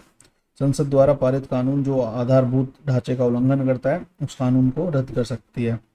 केशवानंद भारती केस 1973 से रिलेटेड है ये, कि आप मूल स्ट्रक्चर को चेंज नहीं कर सकते कॉन्स्टिट्यूशन के, अगर किया जाएगा तो न्यायपालिका उस कानून को रद्द कर सकती है जो बेसिक स्ट्रक्चर, मूल स्ट्रक्चर के खिलाफ है कॉन्स्टिट्यूशन के। ओके। कानून की रक्षा व मौलिक अधिकार का क्रियान्वयन सुनिश्चित करना सुप्रीम कोर्ट का कार्य है। मौलिक अधिकारों के उल्लंघन की स्थिति में नागरिक सुप्रीम कोर्ट या हाई कोर्ट जा सकता है। ओके। आर्टिकल 21 जीवन का अधिकार, जिसमें स्वास्थ्य का अधिकार भी शामिल है, एक मौलिक अधिकार है। सुप्रीम कोर्ट ऑफ इंडिया की बात की जाए, फैक्चुअल डाटा की बात करें, स्थापना हुई 26 जनवरी 1950 को। फेडरल कोर्ट ऑफ इंडिया थी उससे पहले 1937 से 1949 तक। और चैम्बर ऑफ प्रिंसेस, संसद भवन में न्यायालय हुआ करता था। 1958 में इमारत में स्थानांतरित किया गया। अदालतें सरकार के अधीन नहीं है, ना ही वे सरकार की ओर से काम करती है। हाई कोर्ट, सुप्रीम कोर्ट के सभी न्यायाधीशों की नियुक्ति में सरकार की अन्य शाखाओं का कोई दखल ना हो, इसलिए एक बार नियुक्त हो जाने के बाद किसी न्यायाधीश को हटाना बहुत मुश्किल होता है। तो एक एकात्मक व्यवस्था है। सुप्रीम कोर्ट टॉप पे है, जो कि नई दिल्ली के अंदर है। फिर हाई कोर्ट है, वर्तमान में 25 हाई कोर्ट है, जिसमें हरियाणा पंजाब के लिए से एक हाई कोर्ट है। असम, नागालैंड, मिजोरम एंड अरुणाचल प्रदेश के लिए एक हाई कोर्ट है, जो गुवाहाटी में है। ओके। तो 25 हाई कोर्ट है, एक सुप्रीम कोर्ट है, उसके अंडर अधीनस्थ न्यायालय, subordinate courts, district courts and उसके नीचे ये सारा। ओके। अब सतत विकास लक्ष्य 16 का यहाँ पे जिक्र देखने को मिलता है इस चैप्टर में, जो है शांति, न्याय और सशक्त संस्थाएं। उच्च न्यायालयों की स्थापना सबसे पहले 1862 में कोलकाता, मुंबई, मद्रास प्रेसिडेंसी में की गई, ब्रिटिश राज के अंदर। और दिल्ली हाई कोर्ट 1966 में गठन हुआ दिल्ली हाई कोर्ट का। अमरावती, आंध्र प्रदेश 1 जनवरी 2019 को हाई कोर्ट बना। हैदराबाद तेलंगाना में चला गया था, उसकी राजधानी बन गया, तो तेलंगाना हैदराबाद कोर्ट वहाँ रहा। भारत में एकीकृत न्यायिक व्यवस्था है, ऊपरी अदालतों के फैसले निचली अदालतों को मान्य होते हैं। ओके। अपील की व्यवस्था, दिल्ली प्रशासन बनाम लक्ष्मण कुमार केस 1980 देखने को मिलता है इसमें। सुधा गोयल 2 दिसंबर 1980 को अस्पताल में मौत हो गई, दहेज हत्या प्रथम दृष्टा। लक्ष्मण मां शकुंतला जेठ सुभाष चंद्र को मौत की सजा सुनाई गई निचली अदालत द्वारा। नवंबर 1983 तीनों आरोपी ने हाई कोर्ट में अपील दायर की। हाई कोर्ट ने सुधा की मौत को एक दुर्घटना माना और तीनों को बरी कर दिया। Indian federation of women lawyers ने सुप्रीम कोर्ट में अपील दायर की इस केस के संदर्भ में। 1985 में सुप्रीम कोर्ट ने लक्ष्मण व उसकी मां को दोषी पाया और सुभाष चंद्र को बरी कर दिया। दोनों आरोपियों को उम्र कैद की सजा सुनाई गई। तो ये अपील ही अधिकार दिखा रहा है कि अपील करके न्याय प्राप्त कर सकते हैं अगर आप संतुष्ट ना हो तो। पहले उन्होंने अपने अपील का अधिकार किया, निचले अदालत ने मौत की सजा सुनाई, हाई कोर्ट में चले गए, हाई कोर्ट ने बरी कर दिया।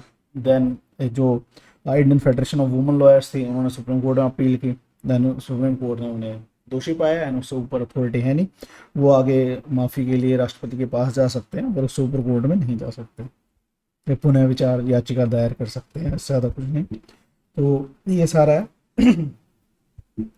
तो इसमें अब बताया गया है कि अधीनस्थ न्यायालयों के अन्य नाम ट्रायल कोर्ट भी बोला जाता है, उन्हें डिस्ट्रिक्ट कोर्ट भी बोला जाता है, अतिरिक्त सत्र न्यायाधीश, प्रधान न्यायिक मजिस्ट्रेट, मेट्रोपॉलिटन मजिस्ट्रेट, सिविल जज न्यायालय आदि। दहेज हत्या का मामला समाज के विरुद्ध अपराध की श्रेणी में आता है, सुप्रीम कोर्ट ने डिफाइन किया इसे। पीआईएल की व्यवस्था सुप्रीम कोर्ट ने 1980 में विकसित की। सुप्रीम कोर्ट हाई कोर्ट के नाम भेजे गए पत्र या तार को भी जनहित याचिका माना जा सकता है। और जो बाबा राम रहीम जेल में है वो ऐसे ही एक लेटर की वजह से है, जो बहुत सही हुआ, नहीं तो कभी न्याय नहीं मिल पाता। ये बड़े अपने रसूख का प्रयोग करके दबा देते हैं।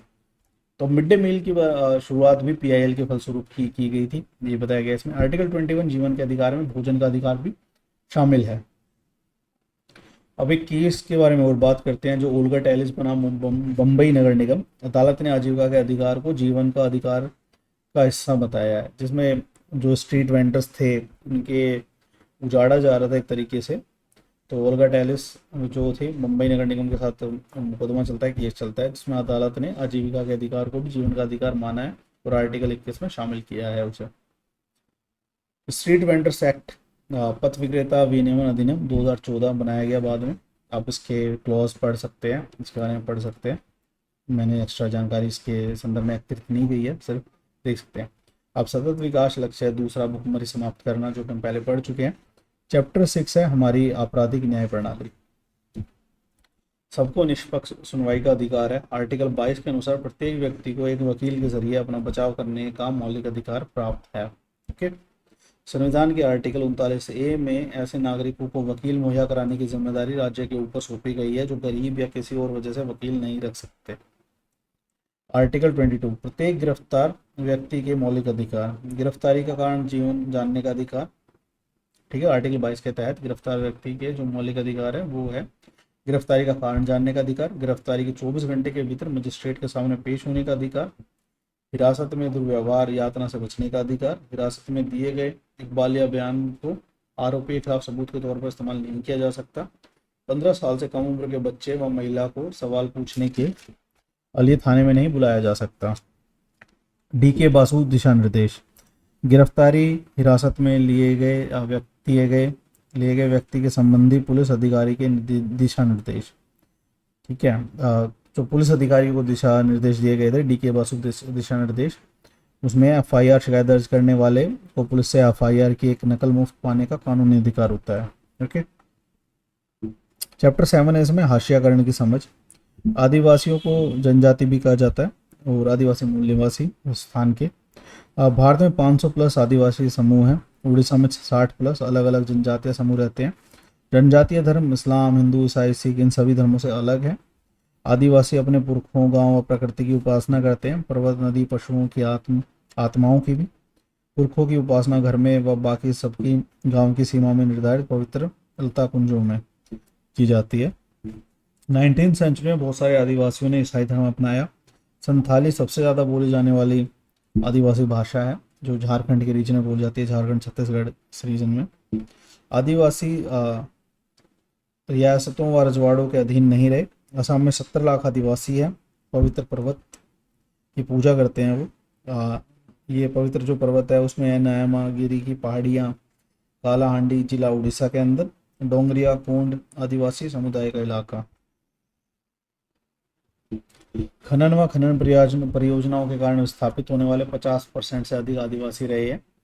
भारत में 54 राष्ट्रीय पार्क, 372 वन्य जीव अभ्यारण्य हैं, जो कि वर्तमान में बढ़ चुके हैं, नए भी बने हैं काफ़ी। ग्रामीण इलाकों में 45%, शहरी क्षेत्र में 35% आदिवासी गरीबी रेखा से नीचे रह रहे हैं। साक्षरता दर भी कम है। ओके, तो इसमें एक टेबल दी गई है जिसमें दिखाया गया है कि धार्मिक समुदाय हिंदू, मुस्लिम, सिख, ईसाई एंड पक्का घर कितनों के पास है, बिजली का कनेक्शन कितनों के पास है, नल का पानी कितने लोगों के पास है, जिसमें हिंदुओं के पास पक्का घर 65.4% है, मुस्लिमों के पास 63.8%, ईसाई के पास 69%, सिखों के पास 91.3%, बिजली 75.2% हिंदुओं के पास है। तो ये टेबल इसमें दी गई है और कुछ नहीं है। इंडियन ह्यूमन डेवलपमेंट रिपोर्ट 2011 में प्रकाशित की गई, जिसमें साक्षरता दर दिखाई गई है कि हिंदुओं में 63% है, मुस्लिम में 57%, ईसाई 74, सिख 67, बौद्ध 71, जैन 86%।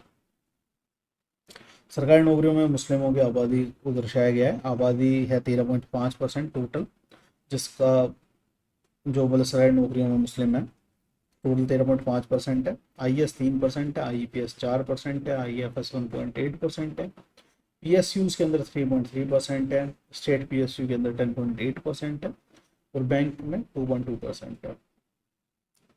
2005 राजेंद्र सच्चा समिति ने मुस्लिम समुदाय की सामाजिक, आर्थिक व शैक्षणिक स्थिति का जायजा लिया। 7 से 16 साल की उम्र में मुस्लिम बच्चे अन्य के मुकाबले कम सालों तक स्कूल जा पाते हैं। तो अशिक्षा पिछड़ेपन का एक बहुत बड़ा कारण है। चैप्टर 8 हाशिएकरण से निपटना। आर्टिकल 17 के अनुसार अस्पृश्यता, छुआछूत का उन्मूलन किया जा चुका है। पढ़ने, सार्वजनिक सुविधाओं का इस्तेमाल करने, मंदिरों में जाने से नहीं रोका जा सकता। अस्पृश्यता एक दंडनीय अपराध है। आर्टिकल 15 भारत में किसी नागरिक के साथ धर्म, नस्ल, जाति, लिंग या जन्म स्थान के आधार पर भेदभाव नहीं किया जाएगा। ठीक है। कवयित्री सोयराबाई महाराष्ट्र 15th सेंचुरी भक्त कवि, चोखा मेला की पत्नी, महार जाति से थी। उन्होंने कविताएं वगैरह लिखी हैं काफ़ी, तो उनका जिक्र देखने को मिलता है। अब इसमें आरक्षण की व्यवस्था की गई है। कबीर 15th सेंचुरी भक्ति परंपरा के कवि थे, उनका जिक्र देखने को मिलता है। SC/ST एक्ट 1989 अत्याचार निवारण, इसका जिक्र देखने को मिलता है। Employment of manual scavengers and constructions of dry latrines prohibition act 1993, 1993 में मतलब मैला उठाना और ये सीवरों में उतरना एक तरीके से सब बंद कर दिया गया 1993 एक्ट के तहत। मरब्बी, सीवरों में उतारा जाता है लोगों को बिना कोई खास सेफ्टी गियर्स के, वो सब। और ड्राई लैट्रिन्स को बैन कर दिया गया। पहले मैला उठाने की प्रथा होती थी, लोग हाथों से उठाते थे। गाँव में लैट्रिन्स नहीं होती थी तो वहाँ पे ये सब था। अनुसूचित जनजाति व एवं अन्य परंपरागत वनवासी वन अधिकार मान्यता अधिनियम 2006, जिसमें वन्य समुदायों को घर के आसपास जमीन, खेती और चराई योग्य जमीन व गैर लकड़ी वन उत्पादों पर उनके अधिकार को मान्यता दी गई है।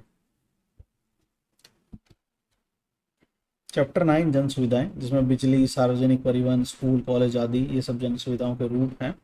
सुरक्षित पेयजल का अधिकार भी मौलिक अधिकार है, सुप्रीम कोर्ट और हाई कोर्ट का कहना है। सतत विकास लक्ष्य 6 है, जल और स्वच्छता। आर्टिकल 21 पानी के अधिकार को जमीन के अधिकार का हिस्सा माना गया है, जीवन के अधिकार का हिस्सा माना गया है। जन सुविधाओं का संबंध लोगों की मूलभूत सुविधाओं से होता है। सतत विकास लक्ष्य 11 समन्वयनीय शहर और समुदाय। शहरी इलाकों के में प्रति व्यक्ति 135 लीटर 7 बाल्टी पानी मिलना चाहिए। पोर्तो एलेग्रे ब्राज़ील का एक शहर है जहाँ पर मतलब पानी को रिलेटेड एक इशू हुआ था कि प्राइवेट कंपनियों को दे दिया गया था, देन वहाँ पे मोनोपोली स्थापित कर ली, जिसके विरोध में वहाँ पे हिंसक प्रदर्शन हुए। फिर बाद में गवर्नमेंट ने उसको स्टेबलाइज किया, तो उससे जिक्र एक देखने को मिलता है ब्राज़ील का, पोर्तो एलेग्रे का।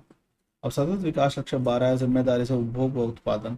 दुनिया का सबसे घना यातायात मार्ग मुंबई उपनगरीय रेलवे, 65 लाख यात्री, 300 kilometre plus network, daily 65 lakh plus यात्री मुंबई लोकल नेटवर्क में यात्रा करते हैं। अब चैप्टर 10 है कानून और सामाजिक न्याय। शोषण से मुक्ति, किसी को भी कम मेहनताना पर काम करने या बंधुआ मजदूर के तौर पर काम करने के लिए मजबूर नहीं किया जा सकता। 2011 की जनगणना के मुताबिक 5 से 14 साल के उम्र के 40 लाख से ज़्यादा बच्चे विभिन्न व्यवसायों में नौकरी करते हैं। बाल श्रम प्रतिषेध एवं विनियमन अधिनियम 1986 2016 संशोधन, 14 वर्ष से कम आयु के बच्चों को सभी व्यवसायों में तथा किशोरों 14 से 18 वर्ष के जो जोखिमकारी व्यवसायों में और प्रक्रियाओं में नियोजन करने पर प्रतिबंध है। ओके, मतलब 14 साल से नीचे का तो कोई बच्चा काम कर ही नहीं सकता है, और जो 14 साल से ऊपर के उन्हें जोखिम भरे कामों में काम करने की मनाही है। ओके,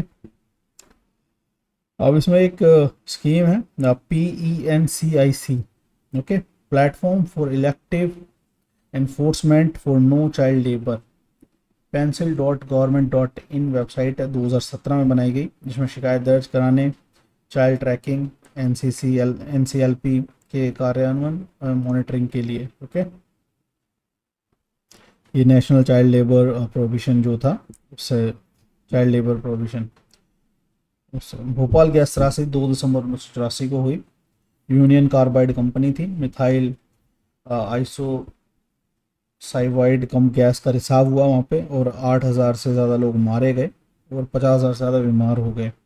सतत विकास लक्ष्य 9 की बात की गई, जिसमें उद्योग, नवाचार और बुनियादी सुविधाएं का जिक्र देखने को मिलता है। सुभाष कुमार बनाम बिहार राज्य 1991।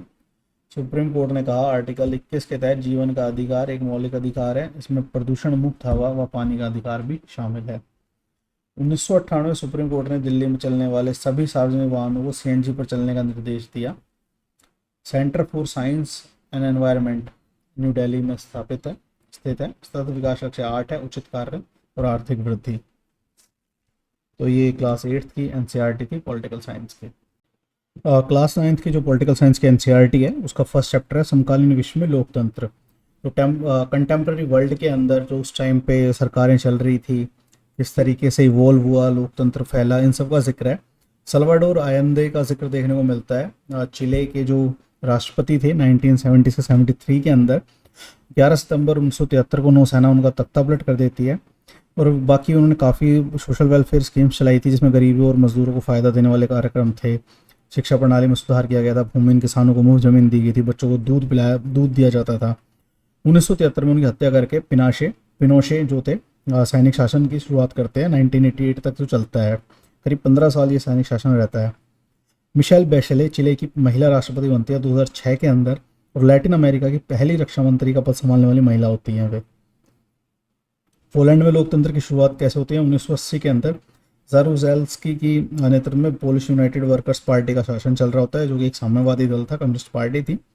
वो साम्यवादी शासन लोग शासन दल के पदाधिकारियों का चुनाव अपनी इच्छा से नहीं कर सकते थे, जिसमें ओके 14 अगस्त 1980 को मजदूरों ने गंडास्क शहर के लेनिन जहाज कारखाने में हड़ताल की, और कानूनी रूप से हड़ताल करना बंद था उनके लिए, और मजदूर संघ भी नहीं बना सकते थे। तो लेक वेलेशा जो नेता थे उस हड़ताल में उन मजदूरों के, उन्होंने गंडास्क संधि की, 21 सूत्री करार किया सरकार के साथ, फिर हड़ताल समाप्त की, जिसमें एक नया मजदूर संगठन बना जिसका नाम सोलिडेरिटी था, और जिसको पोलिश में सोलिडर्नोस्क कहा गया। ओके, 1989 में स्वतंत्र चुनाव की मांग हुई। 100 सीटें थी टोटल पोलैंड में, जिसमें से 99 पर सोलिडेरिटी जीत दर्ज करती है, और अक्टूबर 1990 में पहली बार पोलैंड में राष्ट्रपति पद के लिए चुनाव हुए, जिसे जिसमें लेक वालिशा को जीत मिलती है और वो राष्ट्रपति चुना गया उन्हें। चिले में पिनोशे का जो सैनिक तानाशाह था उसको दर्शाया गया। पोलैंड में एक पार्टी का राज था, तो ये दर्शाया गया। बाद में धीरे धीरे लोकतंत्र में बदलते हैं। तो 20वीं सेंचुरी के शुरुआत में लोकतंत्र का विस्तार काफ़ी ज़्यादा हुआ है। ओके, एंड में 1789 में जो फ्रेंच रेवोल्यूशन है, आधुनिक लोकतंत्र की शुरुआत माना जाता है उसे, जिसने यूरोपियन देशों को प्रेरणा दी थी लोकतंत्र की। और सार्वभौमिक मताधिकार की बात की जाए तो भारत में 1950 में 26 जनवरी 1950 को संविधान लागू होते ही सार्वभौमिक मताधिकार मिल गया था। ओके, रूस के अंदर 1917 में मिला था। न्यूजीलैंड में 1893 में ही सार्वभौमिक मताधिकार मिल गया था, जबकि अमेरिका में 1965 में, जो काफ़ी बाद में मिला है वहाँ पर। ओके, ब्लैक्स के साथ भेदभाव किया जा रहा था वहाँ पे थोड़ा सा। गोल्ड कास्ट, जिसे घाना भी कहा जाता है, वेस्ट अफ्रीका का एक देश है, पहले गोल्ड कास्ट बोला जाता था उसे। 1957 में स्वतंत्र हुआ, एक ब्रिटिश कॉलोनी था। एनक्रूमा घाना के फर्स्ट PM बने, और प्रेसिडेंट 1966 में सेना तक तबलट कर दिया गया वहाँ पर। पहले प्रेसिडेंट भी थे और पहले PM भी थे एनक्रूमा, जो कि नॉन अलाइनमेंट मूवमेंट के भी एक लीडर थे एनक्रूमा घाना से। उनका तख्ता पलट किया गया 1966 में। USSR में पहले 15 गणराज्य सम्मिलित थे। 1991 में जब विघटन हुआ तो सब अलग अलग बन गए। कजाकिस्तान, उज्बेकिस्तान, ये सब शामिल थे इस तरीके के। यूक्रेन आज का, ये सारा पोलैंड, ये सब उसका पार्ट हुआ करते थे। अमेरिका रक्षा मंत्रालय को पेंटागन भी कहा जाता है। इराक में 1932 में स्वतंत्रता मिली इराक को। 1932 में ब्रिटिश कॉलोनी था वो भी। 1968 में अरब सोशलिस्ट बाथ पार्टी के द्वारा तख्ता पलट किया गया, जिसके लीडर जिसमें सद्दाम हुसैन थे। 1979 में सद्दाम हुसैन राष्ट्रपति बनते हैं, और 2003 में अमेरिका और जो अलाइज अमेरिका के वो वॉर अगेंस्ट टेरर डिक्लेयर करके इराक पे हमला कर देते हैं, ये आरोप लगा कि वो मास डिस्ट्रक्शन के वेपन बना रहा है, और वहाँ पे सद्दाम हुसैन को हटा देते हैं, फांसी पर चढ़ा देते हैं, और एक अंतरिम सरकार बनाई जाती है और 2004 में चुनाव करवाए जाते हैं। अब चैप्टर 2 पर आते हैं, लोकतंत्र क्या है, लोकतंत्र क्यों, ये चैप्टर का नाम है, जिसमें लोगों के लिए, लोगों की और लोगों द्वारा चलने वाली शासन व्यवस्था को ही लोकतंत्र कहते हैं का जिक्र देखने को मिलता है, जो कि अब्राहम लिंकन द्वारा दी गई लोकतंत्र की डेफिनेशन थी। जो डेमोक्रेसी वर्ड है वो डेमो और क्रेशिया से बन के मिला है, जिसमें डेमो का अर्थ होता है लोग एंड क्रेशिया का अर्थ होता है शासन, जो कि ग्रीक वर्ड है, यूनानी शब्द है। और सरल भाषा लोकतंत्र की ये होगी कि लोकतंत्र शासन का वह रूप है जिसमें शासकों का चुनाव लोगों द्वारा किया जाता है। ओके। अक्टूबर 1999 में पाकिस्तान में जनरल परवेज मुशर्रफ ने सरकार का तख्ता पलट कर दिया और 2002 में लीगल फ्रेमवर्क ऑर्डर के सहयोग से पाकिस्तान का संविधान बदल दिया। और चाइना की संसद को क्वानगुओ रेमिमन दाइवायो दाहुई राष्ट्रीय जन संसद कहा जाता है। ठीक है, उसका नाम है Chinese and to be honest it's a tongue twister for me, so leave it. सेना कुछ सदस्यों का चुनाव करती है जो, और चाइनीज कम्युनिस्ट पार्टी से चुनाव लड़ने की अनुमति लेनी होती है उन्हें, और किसी को चुनाव लड़ना है तो। मैक्सिको की बात करें, वहाँ पे 1930 में आज़ाद हुआ और हर 6 साल बाद राष्ट्रपति अकेले मतदान होता है वहाँ पे। कभी तानाशाही फौजी शासन नहीं आया वहाँ पर। 2000 तक पीआरआई का शासन रहा, इंस्टीट्यूशनल रेवोल्यूशनरी पार्टी चुनाव जीतती रही, जो कि निष्पक्ष नहीं थे। ये सब देखने को मिलता है, धांधली की जाती थी उन चुनाव के अंदर। इस सब का जिक्र हमें उस चैप्टर में उस स्पेसिफिक टॉपिक पे देखने को मिलता है। विकल्प होना अनिवार्य है लोकतंत्र के लिए, साथ ही निष्पक्ष व स्वतंत्र चुनाव भी अनिवार्य है लोकतंत्र के लिए। इसका जिक्र देखने को मिलता है हमें। जिम्बाब्वे 1980 में आज़ाद हुआ और रॉबर्ट मुगाबे की सरकार वहाँ पर चली। अब चैप्टर 3 की तरफ बढ़ते हैं, संविधान निर्माण। नेल्सन मंडेला का जिक्र देखने को मिलता है और उनके साथ जो अन्य साथी थे, 7 नेता थे अन्य, 28 साल तक रोबेन द्वीप पर कैद करके रखा गया उन्हें 1964 से 1992 तक। 26 अप्रैल 1994 को एक लोकतांत्रिक देश बना साउथ अफ्रीका, और जिसे इंद्रधनुषी देश कहा जाता है, साउथ अफ्रीका को रेनबो कंट्री, इंद्रधनुषी देश। 1935 का जो भारत सरकार कानून अधिनियम था ना, उससे कुछ अंशों और व्यवस्थाओं को संविधान में अपनाया गया भारतीय संविधान के अंदर।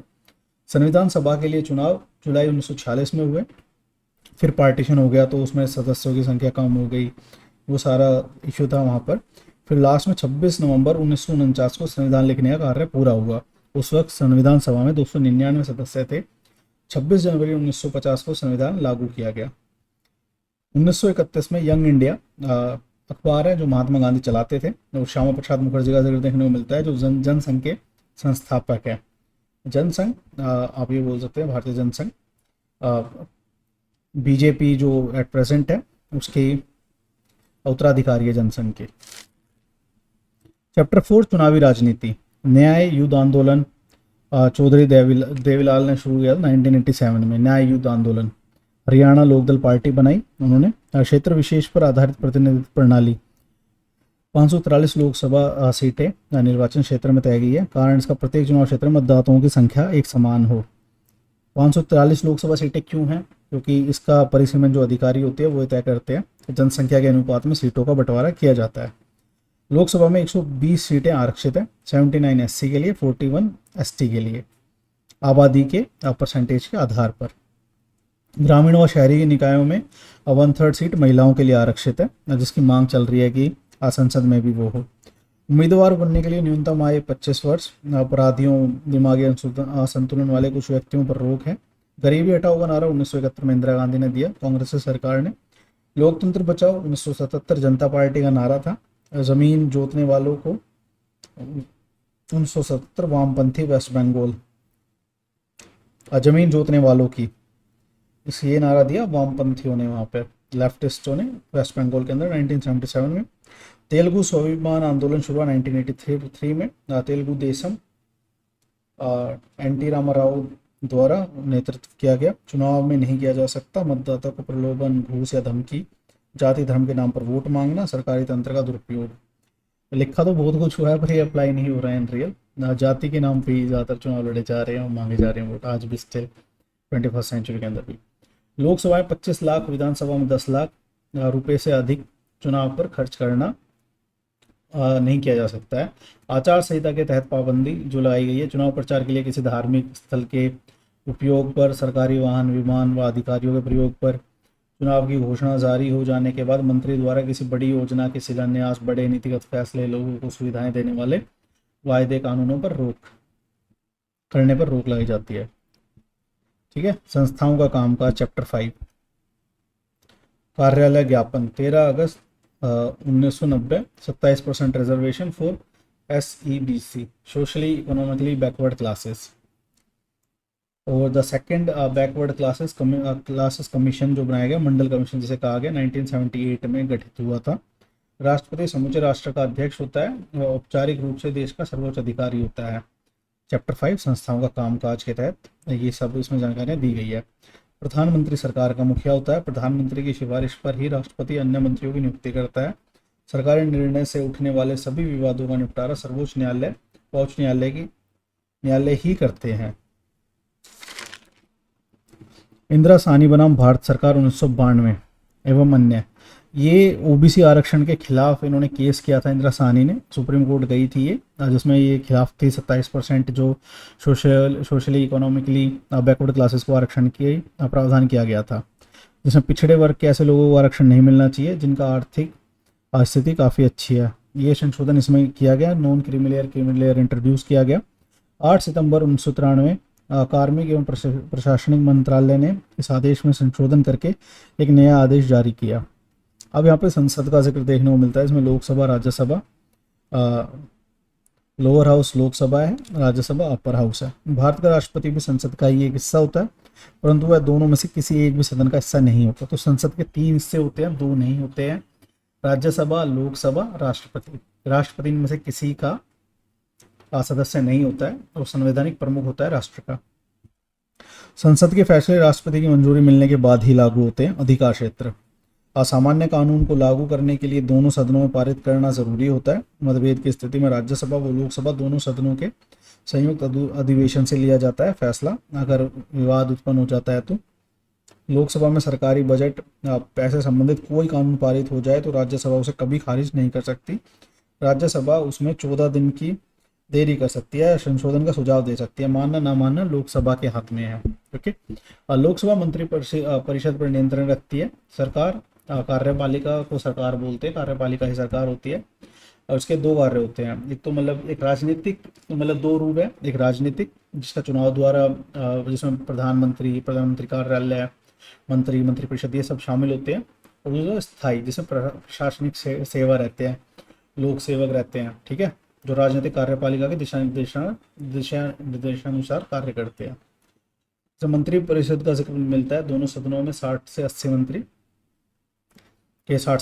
मंत्रिपरिषद में शामिल होते हैं। कैबिनेट मिनिस्टर, 20 मंत्रियों का शीर्ष समूह, फिर स्वतंत्र प्रभार वाले राज्य मंत्री, फिर आखिर में राज्य मंत्री। तो 3 हिस्से में मंत्रिपरिषद बटी होती है। 60 से 80 सदस्य होते हैं। कैबिनेट मिनिस्टर्स, 20 मंत्रियों का शीर्ष समूह होता है। कैबिनेट की अध्यक्षता प्रधानमंत्री और विभागों का बंटवारा करता है। प्रधानमंत्री अध्यक्षता करता है और विभागों का बंटवारा करता है, विभागों का। जब प्रधानमंत्री अपना पद छोड़ता है और या इस्तीफा देता है तो पूरे मंत्रिमंडल को अपना पद छोड़ना पड़ता है। राष्ट्रपति तीनों सेनाओं का प्रधान सेनापति होता है और राष्ट्राध्यक्ष होता है। ठीक है, ब्रिटेन की महारानी राजा के इक्विवेलेंट पोजीशन है भारत के राष्ट्रपति की। चुनाव जनता द्वारा प्रत्यक्ष रूप से नहीं होता है। चयन संसद सदस्यों, विधानसभाओं के सदस्यों के द्वारा किया जाता है। सारी सरकारी गतिविधियां राष्ट्रपति के नाम पर की जाती है। सभी प्रमुख नियुक्तियां की जाती है। प्रधानमंत्री, मुख्य न्यायाधीश, सुप्रीम कोर्ट, हाई कोर्ट के न्यायाधीशों, राज्यपालों व चुनाव आयुक्तों और अन्य देशों में राजदूतों की नियुक्ति करता है। सभी अंतर्राष्ट्रीय संधि व समझौते पर हस्ताक्षर राष्ट्रपति करता है।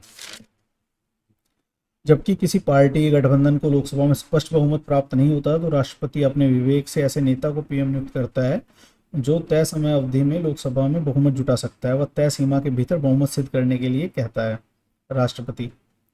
न्यायपालिका, विभिन्न स्तरों पर मौजूद अदालतों का सम्मिलित रूप से न्यायपालिका कहा जाता है। टॉप पे सुप्रीम कोर्ट, उसके बाद हाई कोर्ट, फिर डिस्ट्रिक्ट कोर्ट्स और फिर उसके नीचे जो स्थानीय न्यायालय होते हैं। हमारे देश में एकीकृत न्यायपालिका है। सुप्रीम कोर्ट ही देश के न्यायिक प्रशासन को नियंत्रित करता है। 2 या 2 से अधिक राज्य सरकारों के बीच विवाद केंद्र व राज्य सरकार के बीच विवाद, देश के नागरिकों के बीच विवाद, नागरिकों और सरकार के बीच विवाद, इन सब स्थितियों में न्यायपालिका निर्णय लेती है। जो न्यायपालिका का स्वरूप है वो स्वतंत्र है, विधायिका कार्यपालिका के नियंत्रण से बाहर है। सर्वोच्च न्यायालय व उच्च न्यायालयों के न्यायाधीशों की नियुक्ति राष्ट्रपति, प्रधानमंत्री की सिफारिश व सुप्रीम कोर्ट के मुख्य न्यायाधीश की सलाह पर ही करते हैं। व्यावहारिक रूप से सुप्रीम कोर्ट के वरिष्ठ न्यायाधीश ही सर्वोच्च न्यायालय व हाई कोर्ट्स के नए न्यायाधीशों का चयन करते हैं। किसी भी न्यायाधीश को हटाने के लिए संसद के दोनों सदनों में अलग अलग 2/3 बहुमत से अविश्वास प्रस्ताव पारित करवाना पड़ता है। भारतीय लोकतंत्र में आज तक ऐसा नहीं हुआ है। संविधान की व्याख्या का अधिकार केवल सुप्रीम कोर्ट और हाई कोर्ट्स को है। विधायिका व कार्यपालिका कोई कानून कार्यवाही भारत के संविधान के खिलाफ लगे या हो तो केंद्र व राज्य स्तर पर कानून कार्यवाही को अमान्य घोषित कर सकते हैं। न्यायिक समीक्षा कहते हैं इसे। विधायिका के किसी कानून व कार्यपालिका की कार्यवाही को चुनौती मिलने पर वे विभिन्न मापदंडों से उसकी संवैधानिक वैधता तय करते हैं। संसद संविधान के मूलभूत सिद्धांतों में किसी प्रकार का कोई बदलाव नहीं कर सकती है। ये केशवानंद भारती केस से तय हुआ था। चैप्टर 6 लोकतांत्रिक अधिकार। ग्वांतानामो बे जेल अमेरिका में है, क्यूबा के निकट टापू पे। सऊदी अरब केवल मुसलमानों को नागरिकता मिलती है सऊदी अरब के अंदर। कोसोवो पहले यूगोस्लाविया का भाग था, यूगोस्लाविया। सर्व अल्बेनियाई अल्पसंख्यक नगर, अब मगर कोसोवो बहुसंख्यक थे में अधिक थे कोसोवो में, ठीक है। अल्बेनियाई लोग कोसोवो में अधिक थे। अधिकार लोगों के तार्किक दावे होते हैं जिनके समाज की सहमति व अदालतों द्वारा मान्यता मिली होती है। लोकतंत्र की स्थापना के लिए अधिकारों का होना बहुत जरूरी है। मौलिक अधिकार 6 है जो भारतीय संविधान देता है।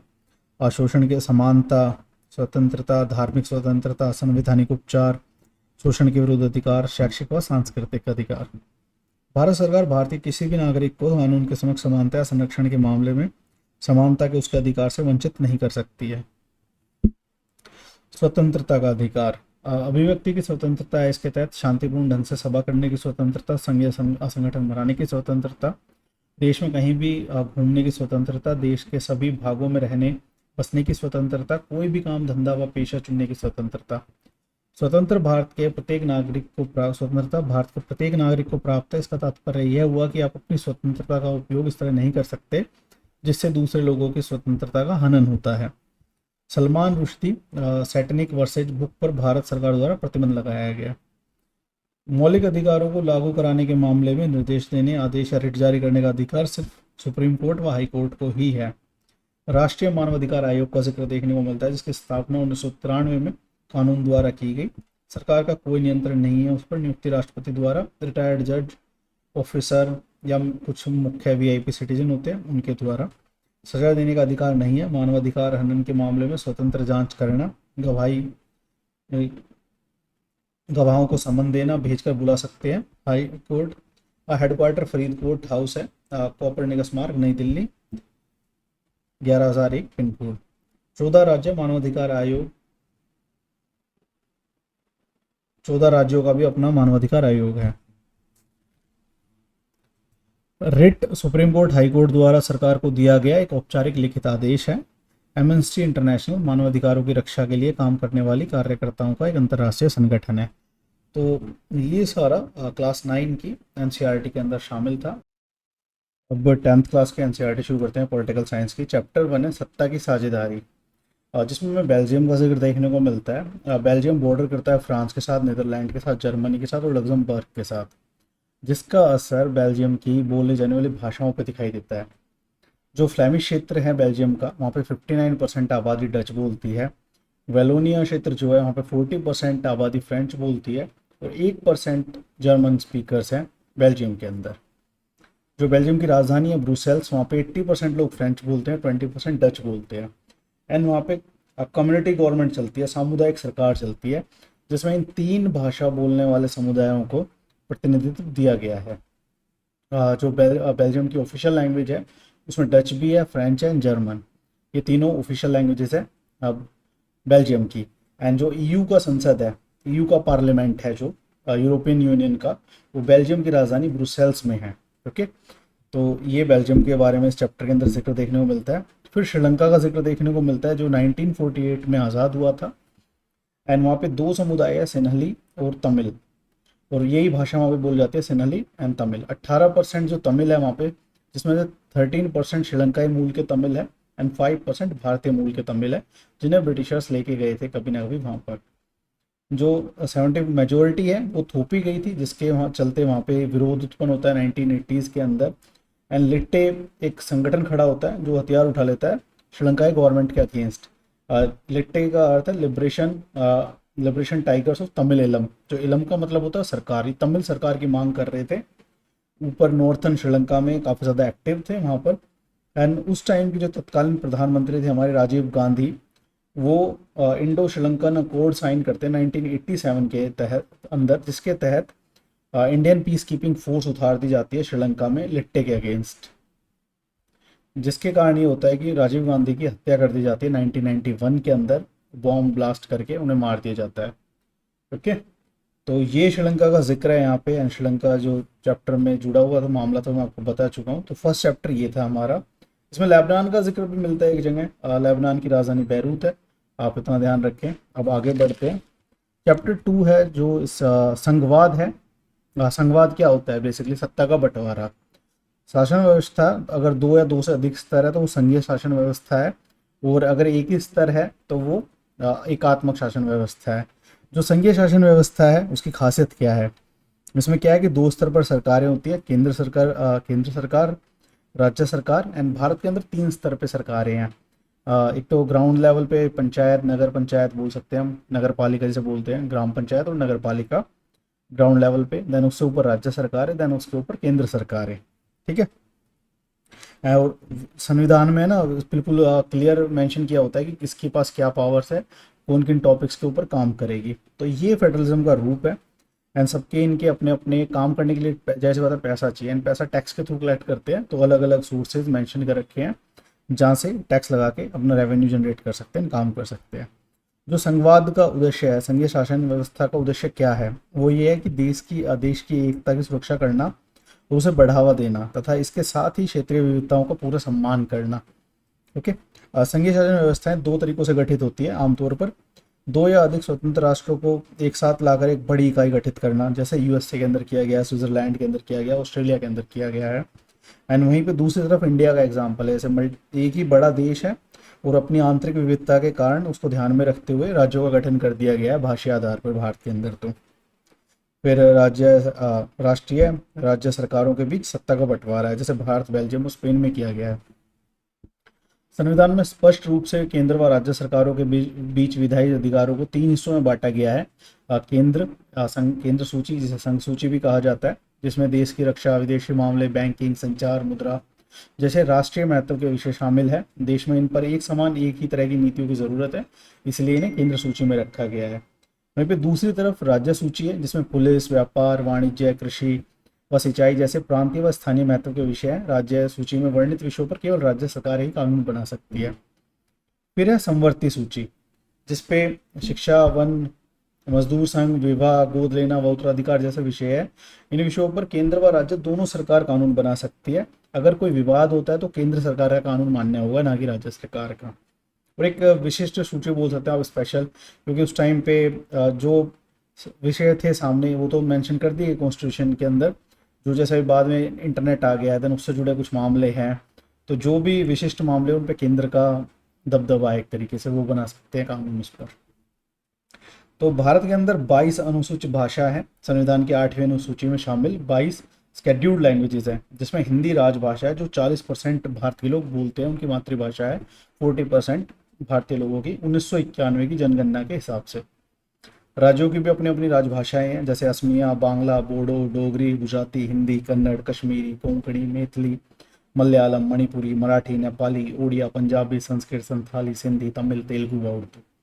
एंड हिंदी के बाद जो सबसे ज़्यादा बोली जाने वाली भाषाएं उनमें बांग्ला है 8.3%, तेलुगु 7.9%, मराठी 7.5%, तमिल 6.3%। एंड ये सब 1991 की जो सेंसस है उसके अकॉर्डिंग ये डाटा है। अभी 2011 की लेटेस्ट है, क्योंकि 21 की पेंडिंग थी, होनी थी, और कोविड की वजह से नहीं हो पाई थी, तो एक बार अपडेट कर लेंगे, इसको देखेंगे। राज्य पुनर्गठन आयोग की रिपोर्ट को 1 नवंबर 1956 को लागू किया गया, जिसके बाद विभिन्न राज्य सामने आए हमारे भाषा के आधार पर बने ज़्यादा। भारत में विकेंद्रीकरण को पढ़ते हैं अभी। जब केंद्र और राज्य सरकारों से शक्तियां लेकर स्थानीय सरकारों को दी जाती है, इस प्रक्रिया को ही विकेंद्रीकरण कहा जाता है। ओके, डिसेंट्रलाइजेशन ऑफ पावर बोलते हैं इसे। 1992 में संविधान में संशोधन करके लोकतांत्रिक शासन व्यवस्था के इस तीसरे स्तर को ज़्यादा शक्तिशाली और प्रभावी बनाया गया। वो तीसरा स्तर कौन सा है? पंचायतें, ग्राम पंचायतें और नगर पालिका। 73rd and 74th constitutional amendments. जो थर्ड स्तर है वो स्थानीय शासन पे है, जिसमें पंचायत व नगर पालिका, जैसे मैं आपको बता चुका हूँ। जो संशोधन हुआ उसमें क्या क्या शामिल किया गया कि नियमित चुनाव होंगे नगर पालिका और पंचायतों के लिए। सदस्य तथा पदों में SC, ST एंड OBC सीटें तथा 1/3 मतलब 33% महिला पद आरक्षित है, जो SC, ST एंड OBC की सीटों पर भी लागू होता है। राज्य चुनाव आयोग द्वारा चुनाव करवाए जाएंगे। राज्य एक चुनाव आयोग गठित करेगा पंचायत चुनाव करवाने के लिए या नगर पालिका चुनाव करवाने के लिए, एंड वो कंडक्ट करेगा। जो राज्य का कुछ हिस्सा होगा, राजस्व का कुछ हिस्सा होगा, राज्य सरकारें वो पंचायतों को, नगर पालिकाओं को देंगी अपना कार्य करने के लिए। गांव के स्तर पर मौजूद स्थानीय शासन व्यवस्था, थोड़ा सा इसके बारे में जानते हैं। पंचायती राज, प्रत्येक गांव या कुछ गांव मिलकर एक समूह में एक ग्राम पंचायत होती है। उसके कई सदस्य होते हैं और एक अध्यक्ष, जिसे सरपंच बोला जाता है, वो होता है। कई ग्राम पंचायतों को मिलाकर एक पंचायत समिति का गठन होता है। मंडल, प्रखंड स्तरीय पंचायत कहा जाता है। ब्लॉक, पहले ग्राउंड लेवल पे ग्राम पंचायत, फिर ब्लॉक लेवल पे, फिर डिस्ट्रिक्ट लेवल पे, जिसे जिला परिषद और जिला पंचायत भी कहा जाता है। तो ये 3 स्तर पे पंचायत है, उसका जिक्र मिलता है। शहरों में नगर पालिका है, जिसका प्रमुख नगर पालिका प्रमुख होता है, जो एक निर्वाचित प्रतिनिधि है। दूसरी तरफ बड़े शहरों में नगर निगम का जो प्रतिनिधित्व है, मेयर, वहाँ पे मेयर का चुनाव होता है। ग्राम पंचायतों व नगर पालिकाओं में 36 लाख लोगों का चुनाव होता है। तो भारत के अंदर टोटल 36 लाख सरपंच बनते हैं, आप ऐसा मान सकते हैं, मेयर बनते हैं या नगर पालिका प्रमुख बनते हैं। अब काउंसलर्स जिन्हें बोलते हैं। अब चैप्टर 3 पे आते हैं, जहाँ पे लोकतंत्र और विविधता। चैप्टर 3 है लोकतंत्र और विविधता, democracy and diversity. Mexico Olympics की कहानी देखने को मिलती है। 1968 में मैक्सिको में अंदर ओलंपिक्स हुए थे। अभी 2024 में फ्रांस में होने हैं, 2020 में टोक्यो में हुए थे, जिसके अंदर नीरज चोपड़ा ने गोल्ड जीता था जैवलिन थ्रो में टोक्यो ओलंपिक्स के अंदर, जो कि फर्स्ट इंडिविजुअल इंडिपेंडेंट इंडिया का गोल्ड मेडल है ट्रैक एंड फील्ड के अंदर, एथलेटिक्स के अंदर। जिसमें मैक्सिको में ओलंपिक्स होते हैं, वहाँ पे Thomas Smith and John Carlos जो होते हैं अफ्रो अमेरिकन हैं, जिन्होंने गोल्ड जीता था, ब्रोंज जीता था। वो 200 मीटर रेस के अंदर वो वहाँ पे विरोध शो करते हैं अपना, नंगे पैर पोडियम पे खड़े होके, अपना हाथ ऊपर उठा के। अश्वेत शक्ति आंदोलन चल रहा था 1966 से 75 तक चला। वो नागरिक अधिकार आंदोलन चला अमेरिका के अंदर 1954 से 1968, जिसको मार्टिन लूथर किंग जूनियर ने लीड करा था। जो ओलंपिक ऑर्गेनाइजेशन थी ने स्मिथ और कार्लोस के मेडल वापस ले लिए राजनीतिक बयान देने के लिए। पीटर नोमैन जो इन्होंने समर्थन में मानवाधिकार का बिल्ला लगाकर समर्थन दिया था, उन्हें ऑस्ट्रेलियन टीम में जगह नहीं दी गई, क्योंकि जो सिल्वर मेडलिस्ट थे पीटर नॉर्मन ऑस्ट्रेलिया के थे, उन्होंने भी समर्थन दिया था, ह्यूमन राइट्स का बैच लगा लिया था, तो उन्हें भी ऑस्ट्रेलियन टीम ने निकाल दिया अपनी टीम से। Smith and Carlos San Jose State University के छात्र थे। 2005 में इनकी 20 फीट ऊंची मूर्ति वहाँ पर लगवाई गई है। इन्होंने वहाँ पे समान नागरिक अधिकारों के लिए एक तरीके से अश्वेत लोगों के खिलाफ जो गलत हो रहा था उसके खिलाफ आवाज़ उठाई थी, इस तरीके से शो करा था अपना रेजिस्टेंस। सामाजिक भेदभाव की उत्पत्ति। सामाजिक विभाजन अधिकांशतः जन्म पर आधारित होता है। हर सामाजिक विभिन्नता सामाजिक विभाजन का रूप नहीं लेती। स्वीडन में एक समरूप समाज है। राजनीतिक विभाजन विखंडन को जन्म देता है। और नॉर्दर्न आयरलैंड में से 53% प्रोटेस्टेंट है एंड 44% रोमन कैथोलिक है। जो यूनियनिस्ट है, Protestants and Roman Catholic nationalist party को समर्थन करते हैं। नॉर्दर्न आयरलैंड है वहाँ पर। 1998 में ब्रिटेन में नेशनलिस्टों के बीच समझौता हुआ, हिंसक आंदोलन बंद हो गया, क्योंकि आयरलैंड लगातार अपना खुद का मांग कर रहा था आज़ादी की, तो उसको लेके वहाँ पे चल रहा था ब्रिटेन के साथ झगड़ा उनका। चैप्टर 4 है यहाँ पे जाति धर्म और लैंगिक मसले। भारतीय समाज जो है पितृ प्रधान है, पेट्रियार्की है। इधर पुरुषों को ज़्यादा महत्व दिया जाता है समाज के अंदर, पुराने टाइम से चलता आ रहा है, अभी चेंज हो रहा है धीरे धीरे माइंडसेट लोगों का, तो काफ़ी फ़र्क है। एजुकेशन बहुत कुछ चेंज ला सकती है सोसाइटी के अंदर, तो उसका रूप है अभी चेंज हो रहा है धीरे धीरे। महिला साक्षरता दर भारत में सिर्फ 54% है, पुरुष 76% है 2001 की जनगणना के अकॉर्डिंग। 2011 में आंकड़े बेहतर हुए एंड जो अभी होने वाली है उसमें और बेहतर आंकड़े देखने को मिलेंगे, हमें ऐसी पूरी उम्मीद है। पंजाब, हरियाणा, हिमाचल प्रदेश और गुजरात 800 से भी कम स्त्रियां हैं 1000 पुरुषों पर 2001 के अकॉर्डिंग। 2011 में हालत सुधरी है और 2015 में बेटी बचाओ बेटी पढ़ाओ योजना भी लॉन्च की गई थी हरियाणा के पानीपत में ही। शुरुआत वहां से हुई थी, अभियान शुरू हुआ था। भारत में औसतन एक स्त्री एक पुरुष से रोजाना 1 घंटा ज़्यादा काम करती है। ये एक फैक्ट दिया गया है इस चैप्टर के अंदर, क्योंकि औरतें बाहर भी काम करती है, घर में भी काम करती है, तो डबल एक तरीके से कार्य करती है। विधानसभाओं में महिलाओं का प्रतिनिधित्व 5% से भी कम है। आबादी में 50% हिस्सा रखने वाली लगभग महिलाओं को विधानसभाओं में सिर्फ 5% हिस्सेदारी मिली है। लोकसभा, राज्यसभा, विधानसभा में 1/3 आरक्षित सीटों की मांग महिलाओं द्वारा हमेशा की जा रही है। पंचायतों में तो मिली हुई है मगर लोकसभा राज्यसभा में नहीं मिली है। पंचायती राज के अंतर्गत ऐसी व्यवस्था की गई है जो मैं बता चुका हूँ आपको। सांप्रदायिक राजनीति इस सोच पर आधारित होती है कि धर्म ही सामाजिक समुदाय का निर्माण करता है, जो कि सोसाइटी के लिए बहुत गलत है। सांप्रदायिकता अपने ही देश को खोखला करने का काम करती है। बहुसंख्यकवाद का जन्म होता है सांप्रदायिकता से और धर्मनिरपेक्ष शासन संविधान की बुनियाद है। मोस्टली आप स्टेट्स को देखेंगे जो इनका एक स्पेसिफिक रिलीजन है, अगर उनके पास कोई लाइक नेचुरल रिसोर्सेज नहीं है ना जिनको बेच के उनकी इकोनॉमी चलती रहे, तो बहुत बड़ी मुसीबत में वो आएंगे। पाकिस्तान इसका सबसे तगड़ा एग्जांपल है हमारे सामने। अब किसी भी एक कंट्री को उठा के देख लें जो एक रिलीजन के ऊपर बेस्ड वहाँ पे चल रहा है एंड उनके पास कोई नेचुरल रिसोर्सेज नहीं है जिससे वो सस्टेन कर पाए, क्योंकि ऐसा कोई डेवलपमेंट हुई नहीं है, वो आज कोलैप्स होने की कगार पे खड़े हैं। जाति पर आधारित विभाजन सिर्फ भारतीय समाज में ही देखने को मिलता है। पेशे का अतिवादी व स्थायी रूप जाति है और इसका आधार वर्ण व्यवस्था है। जातिगत राजनीति वोट बैंक पॉलिटिक्स को बढ़ावा देती है। तुम्हें अब गलती सुधारनी होगी, या तो देश छोड़ो या युद्ध करो। ये बाबूराव बागुल की कविता है। उनका अप्रकट रंग भेद उसका अंश है ये। तो चैप्टर 5 पर आते हैं जिसका टाइटल है यहाँ पे जनसंघर्ष और आंदोलन। 2005 में नेपाल का राजा ज्ञानेंद्र जो है फरवरी 2005 में पीएम को अपदस्थ करके सरकार को भंग कर देता है। 2006 अप्रैल में जन आंदोलन की शुरुआत होती है। 7 पार्टी अलायंस बनता है जो बंद की घोषणा करता है एंड 24 अप्रैल 2006 को अल्टीमेटम का लास्ट डे होता है। राजा द्वारा 3 मांगों को माना जाता है। उस दिन एसपीए ने गिरिजा प्रसाद कोइराला को अंतरिम सरकार का प्रधानमंत्री चुना। इस जनसंघर्ष को नेपाल का लोकतंत्र के लिए दूसरा आंदोलन कहा गया। ओके, अब यहाँ पे नेपाल का जिक्र मिल गया। बोलिविया का जिक्र यहाँ पे देखने को मिलता है जहाँ पे जल युद्ध चला। वर्ल्ड बैंक ने सरकार पर नगरपालिका द्वारा जल आपूर्ति छोड़ने का दबाव डाला। जैसा पता है आईएमएफ एंड वर्ल्ड बैंक ये ब्रिटेन के ट्विंस हैं एंड इनकी कुछ पॉलिसीज़ हैं जिनको फॉलो करना पड़ता है अल्प विकसित देशों को या विकासशील देशों को वहाँ से फाइनेंशियल हेल्प लेने के लिए, फंडिंग लेने के लिए। तो वो कुछ कहते हैं कि ये सब्सिडीज़ मत दो, हम तब पैसा देंगे। तो वो सारी पॉलिसीज़ हैं वहाँ पे। तो कोच बम्बा शहर है वहाँ का, जलापूर्ति के लिए अधिकार एमएनसी को बेच दिए, एक मल्टीनेशनल कंपनी को दे दिए और वो 4 गुना कीमत की बढ़ोतरी कर दी उन्होंने, जिसके विरुद्ध वहाँ पे आंदोलन और हड़ताल शुरू हो जाता है। सन 2000 की बात है ये। एंड फेडेकोर नेतृत्व करते हैं इस आंदोलन का। जनसंघर्ष के उपरोक्त उदाहरण लोकतंत्र व लोकतंत्र में जनता की ताकत दिखाते हैं। लोकतंत्र का जनसंघर्ष के विकास के जरिए विकास होता है।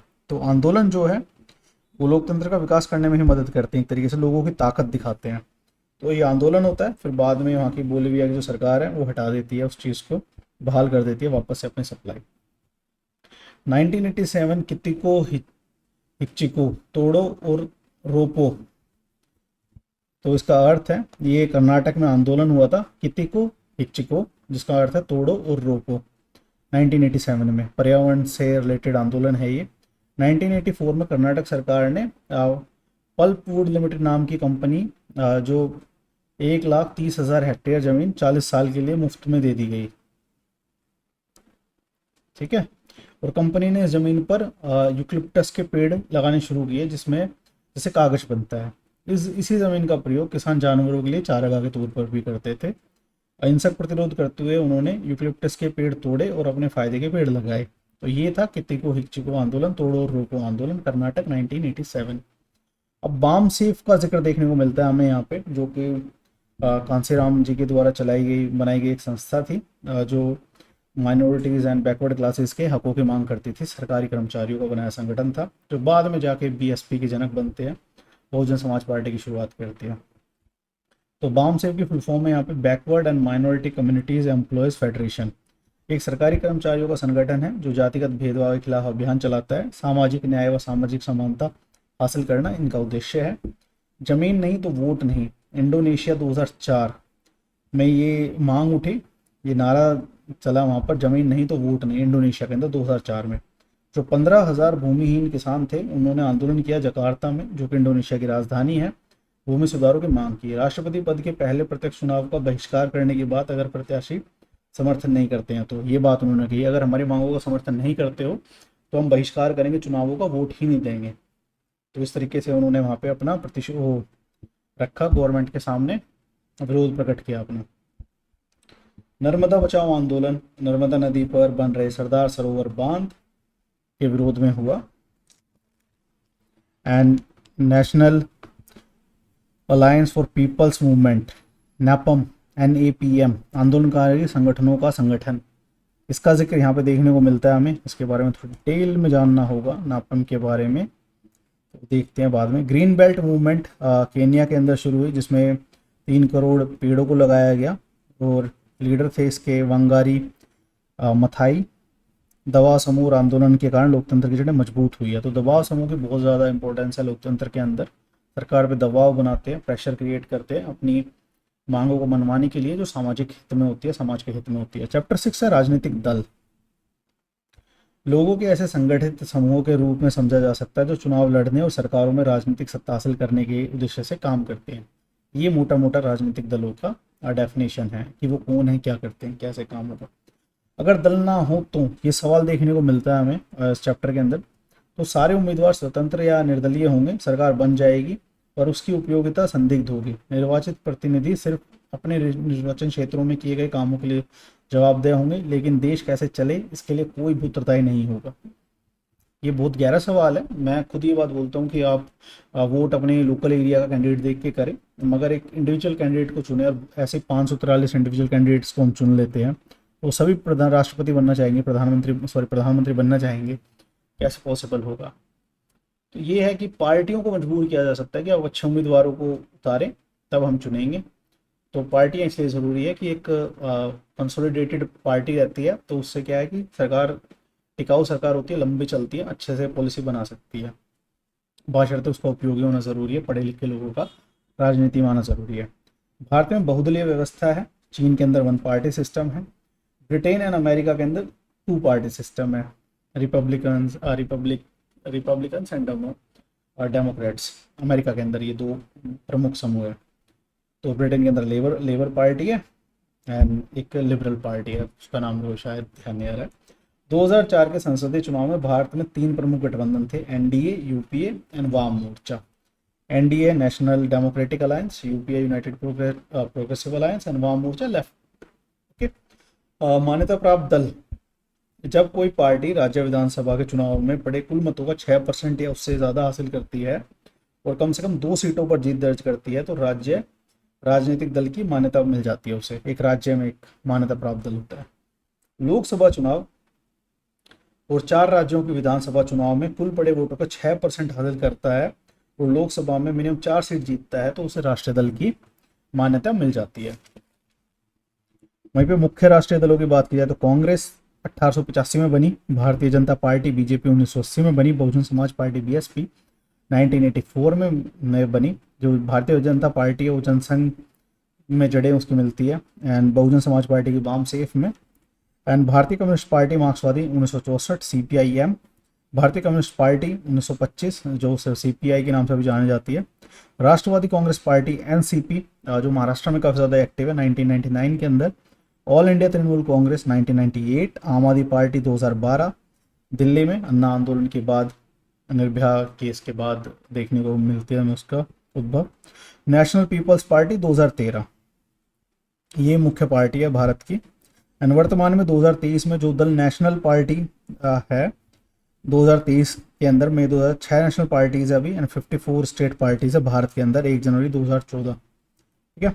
अमेंडमेंट 2016 एक लागू हुआ। If a political party fail to fulfil the criteria in the subsequent Lok Sabha और state legislative assembly election they lose their status as a regional recognised party.